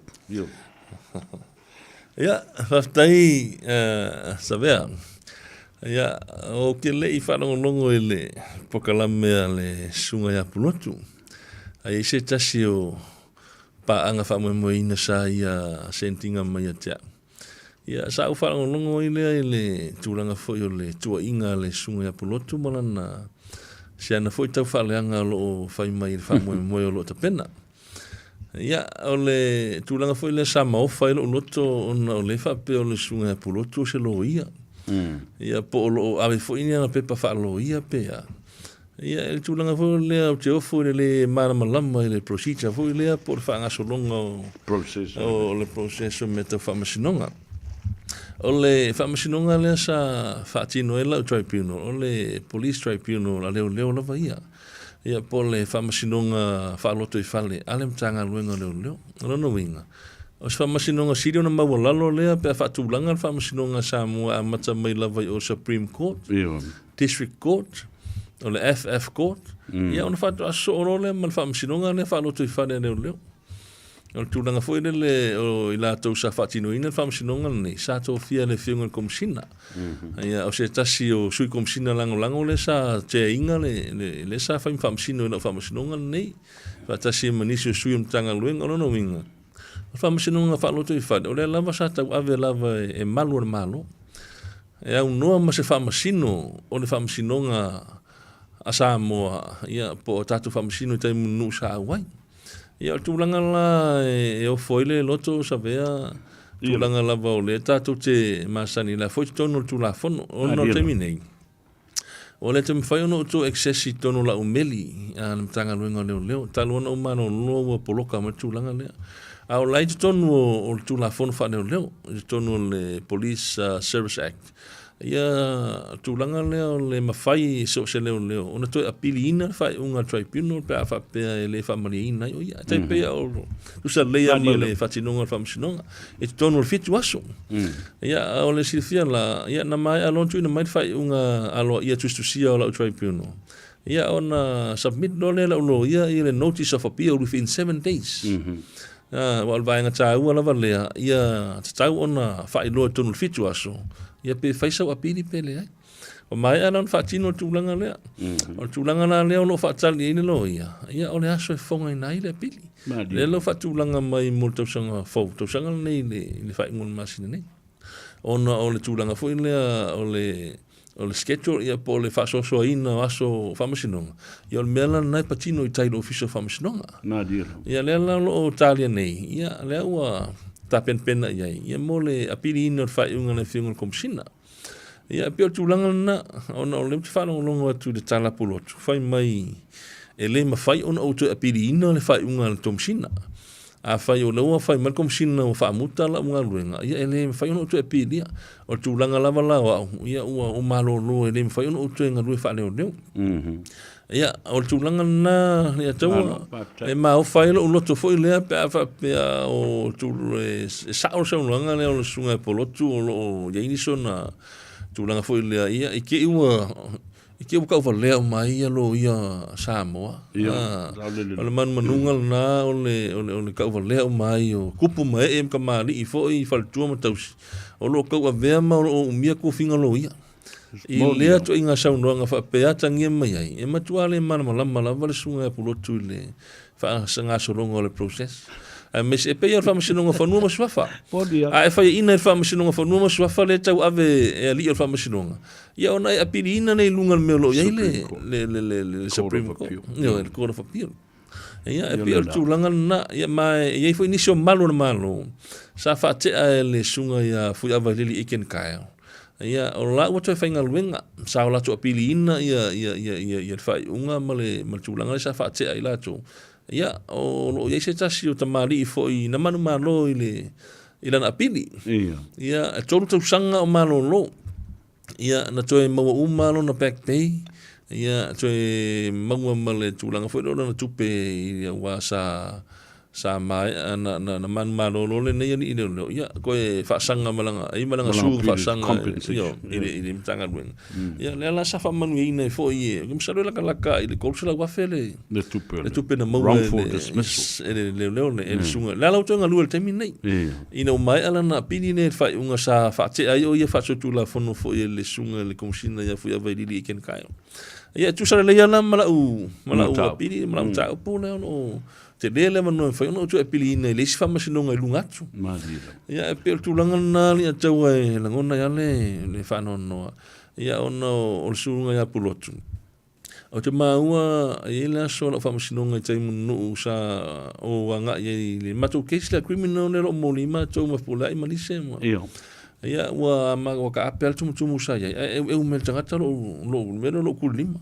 ya o fa pe ku ya o sunga ya pulotu ya a tonu le fa fonga mai pulotu ya ai oi me cha fa mon ni o fia mo sa mo no ta no ai dunga lo por kala ya sa fa manu lu e uso ya madi o fa si pisi te tonu ai lunga mo so no ya la ma felo na ilava ya nga ole na so ai ko vala o pulotu lo telefone ya sa fa manu lu e uso ya o ke ngonga le mo sa no ele me fai ono ma tal no ya sa o fai o ke pisi a sa ma walo o no a tu langa foi nele o le wingola tala so fa yo no fa teteng ya ina o ya lo ko sila ye ka luanga kupungi me o ke kala ngome ele fai sama interview mo pulot ona la o le fa ftai le tu o le tu o sama no e fa tan no ya pulot ono le o wa tu nei le tu inga tangata e pulotu ia e fa pena e pio e kuinga tangata fo ie fe mo wa ie le tu mau se me tas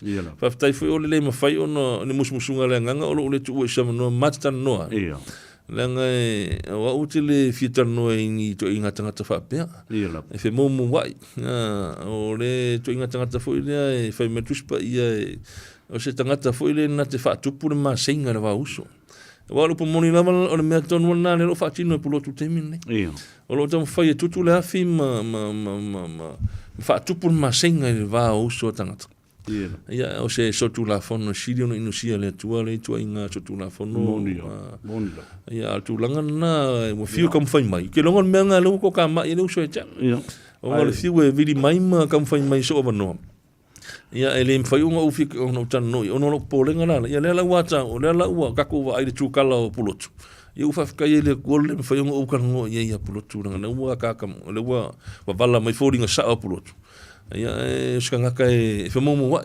ia malonga fa ro tai te le la lo wa tu ala va po le ina ia manino ai vile mato le vai ile fa fonga mai le tunu ile awala fa tino ai ia su enga I tono le tunu o se fa msinonga siria leo na mawala lo pe a fa tu langa courts le tunu mana mata upo su o se fa msinonga fa loto I fale ase matanga luenga pe so se matanga luenga pe no va tu fa te inga nupi fa e ai foi langa ia tribunal fa foi langa ia court o la to me fa loto I fale na su e lava la to mtau I am na olola sisi avalan taupulunga to a different jurisdiction, and these are the real charges. Le mata ai I fa masino moni lava la to te fai o mai le fai ia e te uru fale mai wa uma na se I fa folo fue ma fue siri ai mana ia I lo sa no sa o pe ia ia yo le mele na o lo te ai o le tama e malulu le stemi o le stemi mo tua belola ia ona le lola I le po fea le o ngatonu tua ia me sili le na o fa sa o ia ma malama I fo I le tunu I le me le tutu afi ia ma le tau fa leanga o mafifia ai la tata le no I le fa mo le aso tai ia ele ngatala I le tapenanga o lau pili fa sanga I le tanga luenga o leo ma le la tu fa yunga ai fa tasi fo I masori nga tu la fono ile asolus fu mo no me fa tasi ai mo pula ai o lise ia fa pe fo I le li mo li mau o lo ia nei o lo loka o Samuelu ia malau fionga ia tatu fa mo le so taiao la fia le na ile club Royals. Ja, Hafta tele sabe. Pe ono foi atu te musola. Ia ola malanga mai nisi foi fufuanga fala inga ma fifelo I malaulo ia. Ia ai ola vanoa le au maua le wa ofo ina mai el pulenga. Ia male fitalenga na mlo ulu anga lava tofa. O ka usulnga le sa longo inga mai au I le vanoa le au maua nei sabe. Pio le ngangana mita whaia e le nganga, pia ngō whaia ku. Ia e le usia wangong o whakalusanga inga. O le wanoa na ofo ina mai. E le pūlenga, ia misfoi o le whtalenga i le tō whāle matua ia namno ulu. Ngā lava tofa. Ia ina ia whaisola tō sao. Ia wale tapenanga ma le whamoemoe le ataua. Ia e pia tūlanga na ua mua o ise leo tūlanga whai leo le o le rofangia o la o tau auna. Ia mai ai le tua le mamo o se taulanga. Nene o iei fuse manatu e tangisa ia ono le tūlanga Faiva ia lofan nei vai taimi ni. Tele fo i o fofuanga mo la msinga. Ia e whaftai le tua. Ia o le lava e tala mai lava fai toa ona manuia. Ia e avanga ni mai ia la o tau auna. Wale tamu whaini e toi fo I tonu tanga luenga. Wa le manu lau tila mal namale aunga au te o le Fama mwene ni ataua. Ia polo fiunga sa vea. Tue fia fo ia mtanga dueng. Ta pena la pili ina ia. Mawhai ona toe fama utu. Ia lo utulanga toe fo ia I mtanga dueng. Au au nai fo mtau tua na malo. Ia me se sio tatu atu nu. Ia o lela wai fama mwene tai au. Tahari fitu ia ua. O whaatari mai ono whanga o la whaatino. Tatu fama mwene ma. Ta pena foi nisi o vaenga tau na whamautu. Ia e te tonu ia pole a forfitu. Ia ua anga ina vanu. Ia la tala foi sina tatou talpupu. Ia masina au tamai tala foi lea e. Ia foi whaatulou e foi le tatou tunu. Ma whawheloa ia loa ia foi le pa ia maununga o so tatou tunu. Ia o la awa iatu o warfa moe moe. Ia ona la whatule e lau fionga MC. Ia mole whaawa wino o le tatou pokalame. O le wha moe moe lawa na. Ia a fio mai. O le tatou sanga inga tai ao le ataua e. O mantua e lo loto le sanga inga foi lea ia kopo mo le angel. O tele ito te liu Samoa. Le sau noa e le angel. O tele tu ua o e se e whamanuia mai. Mena lea. Ia a fio mai. Whamanuia mai o wanu lea malo une maso salo. Ia ua tumu ia lo nei tangata I whamanuianga e la ngona I fwere mawhanawhana ma loto tele wa e lea tau te wa ai mai. O lea e maua loto tele. Ia o tutonu le mua fatu. Ia e lea mawhai o nei loa mai le tūlanga fwere lea o le nuti mo moia. Ona o la unga luenga lua sfuma le ono tau tuan malo. Ia e pete ia. Ia whafose ia ona motusia. Ia ona tūlanga lava o mea whapenei. Le istutongi o maua. Ia ua whapena ona a fia tamarianga o seo ainga I lunga o pena whailangi ma. So se mea o lo o whiarua ia. Ia ai te tonu lava li ataua. E tō alo pūlou I tatou saponas. Ia e me se tupu ma e tamari whare upolu. Whare tua matausi sa awao matamaitai. E me se lava I New Zealand nei. Australia, Amerika, ma so se tunu I whafo mai Samoa. Se langona la walo mawhanawhana ni atau. Ngō usua ngei le kai au I le maketi I Otara. Ia maisinga kulou singa kalafo ile masinga whai se I whaisinga whaalifu wane o. Se ma eu lava li atau le ia le sangi fia fo I o tamari I se o tato tunu sa mato whiloa I ia mai whamanuianga o lofa moripo se leni mongo mai laukanga. Ia ngofa lea mo whawhakai lea kua. O ia la uko aunga o tō manatu mai ai. Ne lava o tō si I whale o somu e nunga maunga mo tō whaia ia. La o tō auna ua angalenga ina. Ia whawhatai o lau tatalo I la tua. Ele ngalo a fia siona vau. La lunga alu aso sa aso e fina ngalo le tua o te toi foi ni mtanga luenga. E matala lo fai tuto e te miuma. E so se taimi so se aso te fio tuani. E matala le fai tuto o la o tō auna. Pea fai fina ngalo I le tua o te toi foi. ia e whaawau unanga langa leo tau tisirifia ia ele ai masa uanga sala matu ia ele lopo la uanga sala matu ia ua lai lava ona whaasa tauro whapenei ia e talo pele tua o manuia ia tonu e se foi se tūlanga o langa o tātou loto e nol fina ngalo neo le tua tonu e se foi se tūlanga lo o sisira mai le tua e tau ono ui ai ia e tala mai sis feitoa ia po sis feitoa i lunga atu ia e whamoe le nganga o le tua au tātou whamoe le sotai au ia su mai mtana mai au ia e le tu ua lava luas futa la le tātou fale ia e fina ngalo foi e whaatino sina u so noanga wha Samoa ia pe lima talas full lima luas fulu e tari sa paia whaatu ele ta lia man loto whaafitai le futa pena le tātou sapa ia mal tātou woka ia walo fio mai malo su mai malo tala au mai ia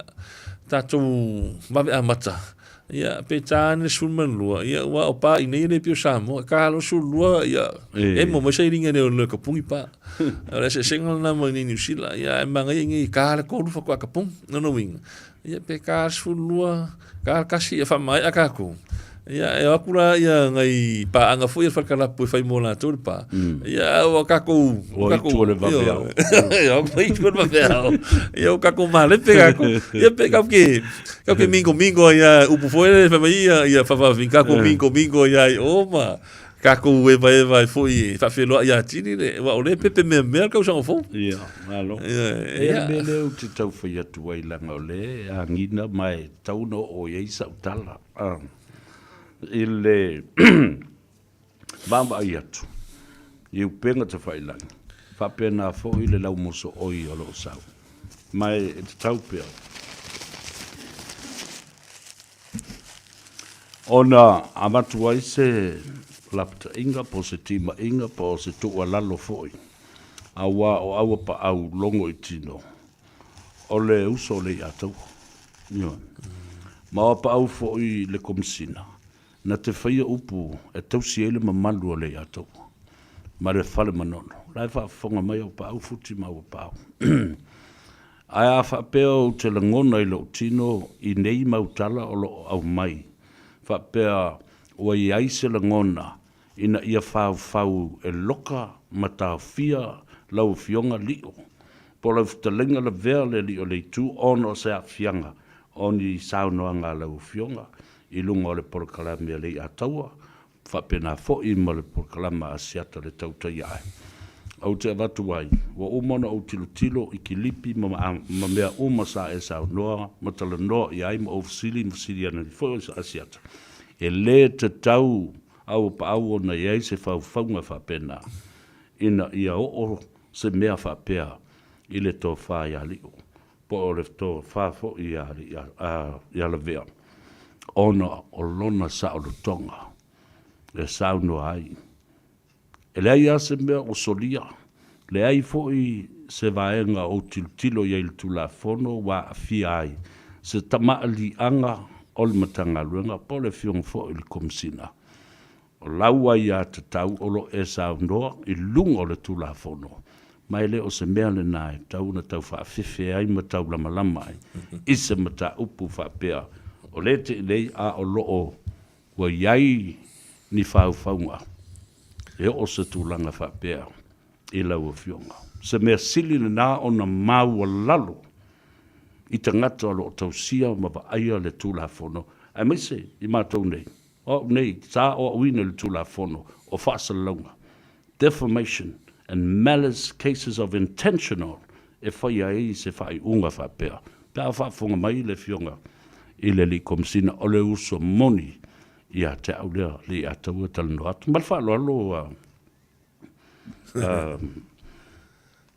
li o.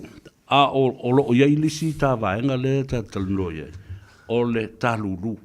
Ioe. E mwhai no o se whamtalanga fuki. Nā vaenga pēr whai te whia sao no iei.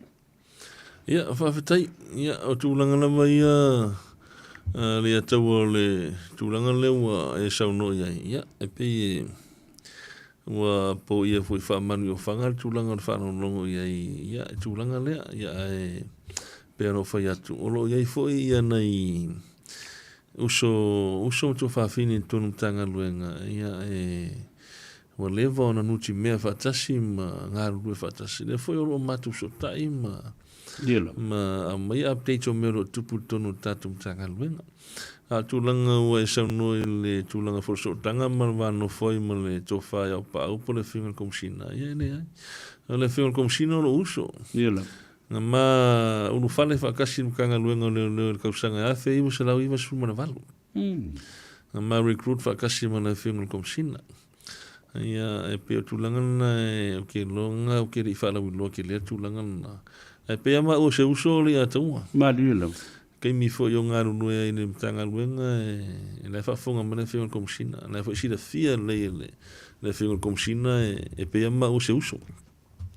Ia ai ona ua tupu mo nei whawhita uli ma nei rui tau savalinga. Ia e whapena lava whapena le tatu savalinga ia me tupu mai rui tau waile ia ma rui tau ina soifuanga lue. Ia tono lo tula i me fo ia pa au e whatino lana pito la au i lona taimi o lo tula i mai i no fuol komsina. Ia o sa foi tatali atu tūlanga foi tua inga ma fianga. Ia mea lava sa le ma fofoina tupu. Ai el tala foi le ia e taula pala pa kama o uso. Ia ma dia. Tūlanga foi o le safa out o le tūlanga foi le o le ia tau e tana no ai ma faali se manatu ma serngona. Ia paulanga tūlanga le foi ono uno tia. Le foi ono tu ua le ia tau. Lo freedom of speech. Ila lo constitution o Faiva malo Samoa. Ia na ia no sa tonga freedom of religion, freedom of speech. Lo ia o tatu sa tonga tatu tano ai i me au no tatu manatu e tau fai loa. Le ngata anoa ma ngā morisifia Samoa. Ia tu langa ta upatula i mai pela o lau whamasinonga e pe ono ua fiai. Ia o leo tau ta le fo ua faile filingal komsina fatea. Ia le foi whanong longo mai whawhoma. Ia le foi tau whai atu ui e lau pito la. Madira. Ina ia tau atu ai la tunu. Ia tūlanga o wafianga o lo wafia. Ia o te ena e lo te tunu e le a mi tonu ma i lo le nai lo a pe o tatu manatu. E umia lima le tūlafon. Madira. E se interpretation e se foi whawinga ina komsina i o vailaina ma laina tai tasi o tūlafon. E se foi le whawinga ina au ia malau lo ia. E le tutusara o tatu whawinga ina o le. O umina o lima le tūlafon. A o luma o whamasinonga. Ne mea ro iai ia fionga whamasino tōwhia ne tua. Ia la tola ia la to whamasino ina le moni ma la mea tonu ma mai whaiunga tala whengai. Nadi. E whaitai ia au ngā lava me tupu mo le a ngā ilumanai ia tau. Au tātou tusi lulu. Mana ia. O le la o lo ia tātou tusi. Le foi la u ngā i tai au ma watu tātou tusi lulu. Ia o ai lava ele imosi tusi lulu. Ia la ula tu ma tai au.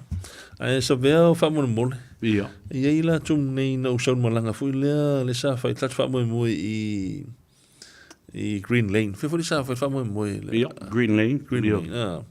Ia i la tum sa abe tusi lulu. Ia ngā mai la tu telefoni ua fiu e vili le. E ta tangi lava e le tani mai po le mea ua suise numera po le mea. Mana ia la tu e numera ale atau.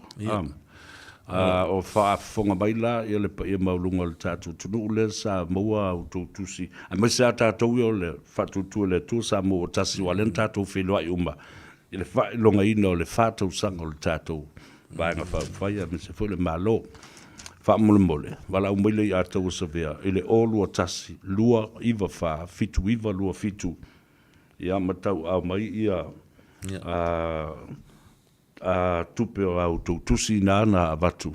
Manu o iai ia le tō whaari o i nei. Ia ma le tātou whaamue moele le aso ataiao. Mana ia lan whaamue moele le aso ataiao. Whai ona whio ma tala au mai ai. Limas fuma le fitu Cavendish Drive i Manukau. Le no whangal nao le Club Royals. Ia, po le olua tasi lua iwa wha, fitu iwa lua fitu. Numero nale atou sa vea. Te wala au mai ai, te a maua fia maua sa sota inga. Ma le fionga ia li o le aso ataiao, i ma au tōtusina. O leo text mai tanga te lau telefoni o lunga o le tātou YouTube ma le Facebook. O lo mana o mia ni tusi. O lo winga la a fi mos tusi. O le aswa tai au, limas fulfitu, tusi lulu na. Limas fulfitu Cavendish Drive i Manukau, Club Royals. Ia, ni te ua, si vaenga o pa u ia te au, ai o whaalongolongo mo isi o wata li ma se o wafine ma le tina o le ainga i le tātala noanga al nai te le i whaamanuia i ma whaatalofa i li la vea. Ia, arkulanga na, o le lawa, maua lau saunoanga, nisi le malu na tunu ni tusi lulu, ia, pe ia lau whikau ia kaimire lau mua o le Royal Club. Ia, le lau mua mata tusi lulu, tāre fitu, ia o sa whai ngā maka kusi lulu, whake a mua la ka kusi lulu, a o le i a makalia, kaku wha mua. Mana ia. So wa noa e te manu ai, i whai longa lei tele. Ia la. Ia ke ua e ko Samoa, ke ua misia lo manoa te man malo ai. I se ta vale fou, double cap Hilux ma Esco Motors. Ko se fia company na Esco. Ia. Le taua ele inga vale second hand fa ko nga o brand new. Ka vale fou ia ole ku lang mo ma le lua. Ole double cap Hilux. Ia le tulang mo. Ia mal ta vale na o le Hilux na se lau luas fulu afe na tau. O le tāwane le whaatino, le whailonga lona nua, e fitu suli maafe Samoa na tau. Ia, al kamanga lo ke wa ile pia ngau au milion nge, nge lo ke wa ile kamir kamanga le ferkulua. O le kulang fo no RAV4, o le latest la, o le brand le RAV4. Le fatulua. E fa solo mai le tutolu i whailonga tupe mawae. Tolu sfulu afe, fa solo mai la wasi tau na la fetala. Ia, ni misino vano ele lope ke ua e mangmalo fa lua. Awang i misino vano el tato lulu tele. Ia, ole fa moe la vol tato lulu ne, ia, ole aua ta pena wale tongino tato keisi. Ia po tato lo ia menu sila. Le aua ta pena tu mo tato fa masinonga masino me. Fe tau i le lein la vol fa masinonga le mo le taimi le fono i malua le tau. Alo vea so tonu lava leo le fono i malua le amata tato keisi nei. Le ufatulanga e Faiva yaso le ufatulanga. Ai o lo fo i le tutotas. O lo fo i tutotas. Ono no winga o le keisi o le centuri tato keisi nei le atau. O nei tamali nei a fai whaafonga mai la to e masani iai pe a inga fu iai pe la talata nei iai. O le sunga ya ngā tolo sale.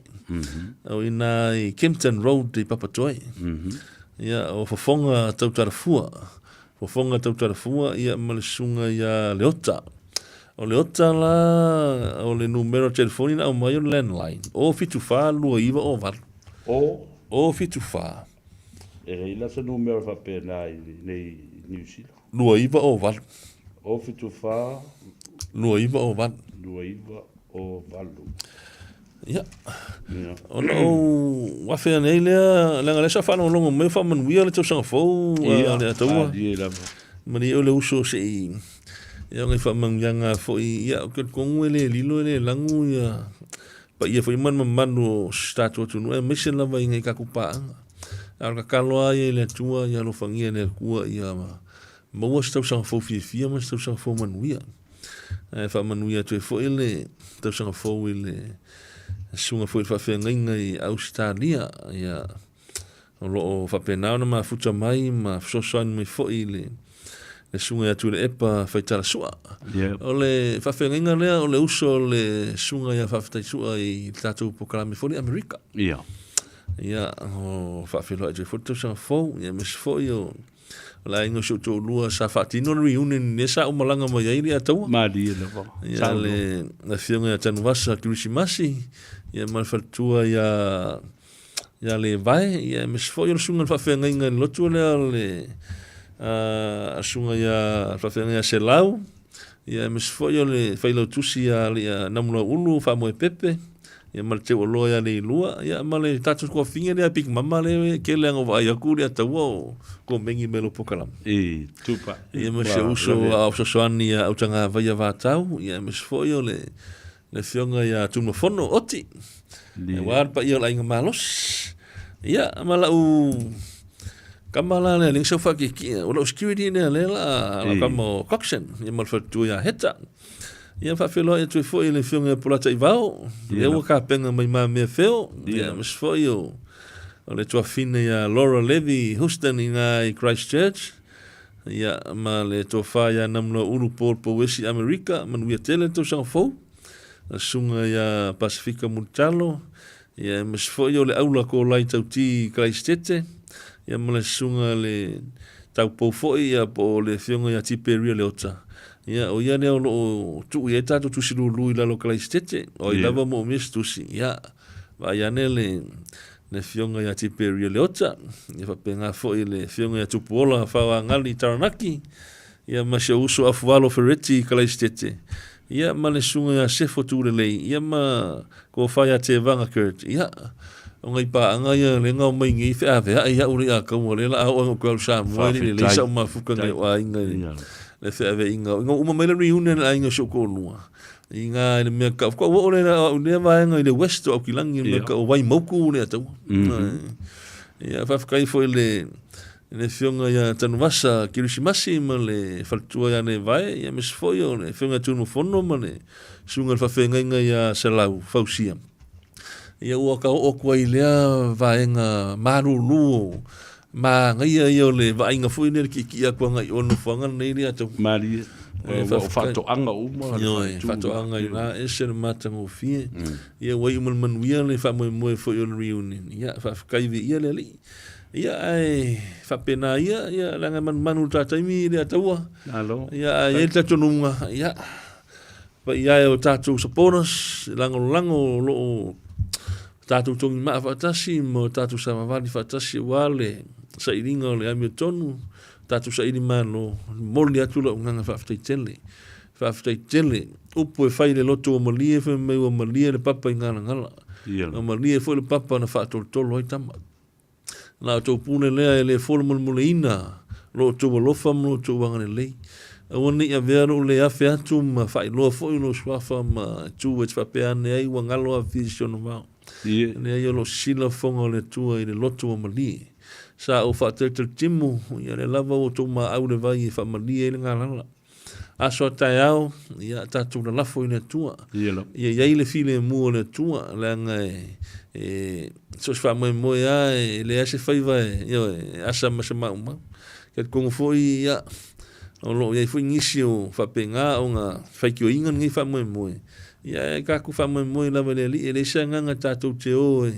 su ese me ini ma singa mani furtua inga mani ia o le faftaile na le lilo le lanu le nga ftauli mai no so leo o la talo ia fa man wia le tua wa me o to share wa foi me o fa nganga ina ia ono lo to manatu mai ia sanga le lingi fa ua e tatu te sili o to ma inga to fa tu tumu me o to share ia ono lo to titi faitama ala sauni foi ia ele lo peche wa to emotion ma normal fionga ia save nei ia polasto nai ia polasto fu na va yaso ia ole to sauni tu sa mol na va yaso ia ala tatu to talta noi lava pe fin ngalo ia ile to fa ia li atawa maua mai al tatu fa mo ia ai awon misil tatu va no ila so taia fio mai mtala mai au tatu lulu lima ia mai fa manuia mai ia on walu le mo lo tatu nunga ia ali masa salo no fa manuia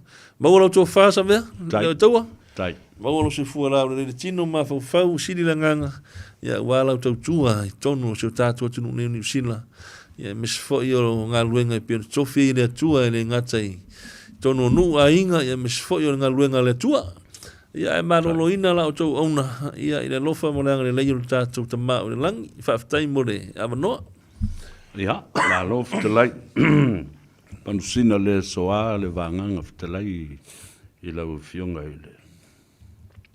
ile li o ia po la to fa fo ile li o le tu au lea o mātou bo mo onga lava ia maua hawa noa le lei tātou te whasota iai ia ma momoli le sāwali i le atunu ina i alolofa mai ma malama lama le atunu le sailingo le ami o tonu ia ma se manuia o Samoa ma ia ta oto ai loa i lango tonu tali o nei mata upu uma O leo a mata le tausanga.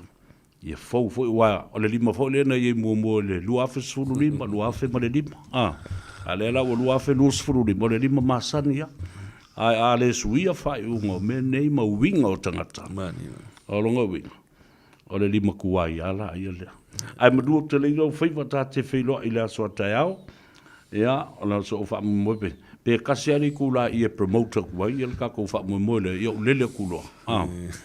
Ia tatou feilo o ia manuia tele ia te o le uso vatu o to langi mo malu. Ia pe foi le fortua mo le no falo.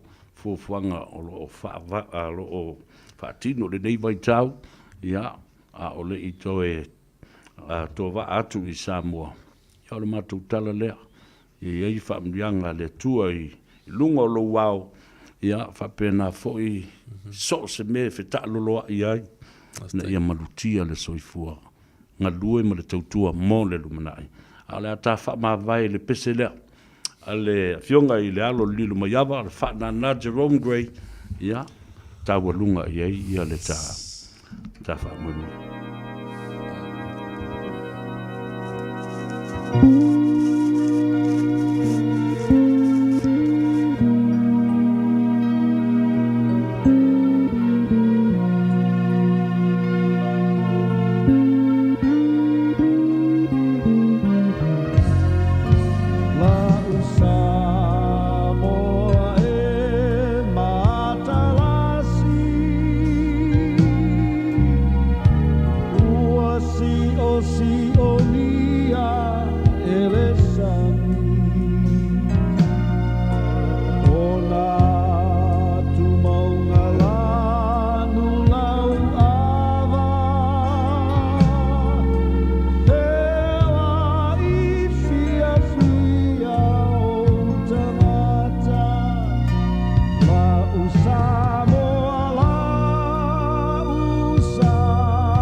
le na, le tautua mo oe le siu fonga o Samoa, le radio Samoa, su lima iwa tolu a mo iau kilani. Tawalunga atua i le taladoanga fo i mba le fionga ia lio, ia po le ftalenga fo i le lio le tu, la vea, whaatau malama a wawa. Ia, mo le wha moe le aso hatai au. Talo i le tua i teite i atu i le malosi, ma le soifua o le malo le atunuu, tātou wheloai. Limas fun ma le fitu, Cavendish Drive, i nai manukau. Lo iai le kalapu le na Club Royals, lo iai ia le te lenga ana mlau ulu ana lava, ia ma le vaenga le hawhawhifia i a te oe. Maua malau tusi lulu i le aso hatai au.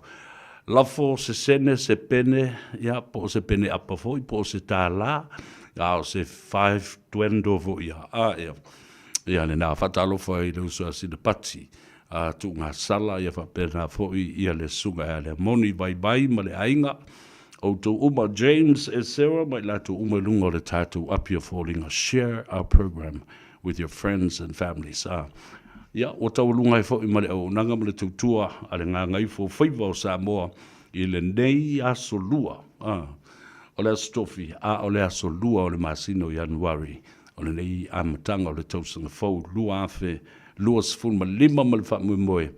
Ia, o le amanuia le fau langa le atunuu, i le nei tausanga. Ia, o le talo i le atua, maua lo tau soifua, maua fōi le malosi, ia a wātiu te mawhaiva o le nga i atu iai pe ao o ina toi ngā ia le la mga ngā e Faiva o Samoa i le vai a so fau. A mole temi nei, a mangalo fo i se leo le au auna, tātou wheloa i pea ia i lea taimi, ma lea taimi, ia ma le tātou porkalame ngā Gagaifo Faiva ia whaatasi ai, ma le tātou tānoa aba e lea sto nai.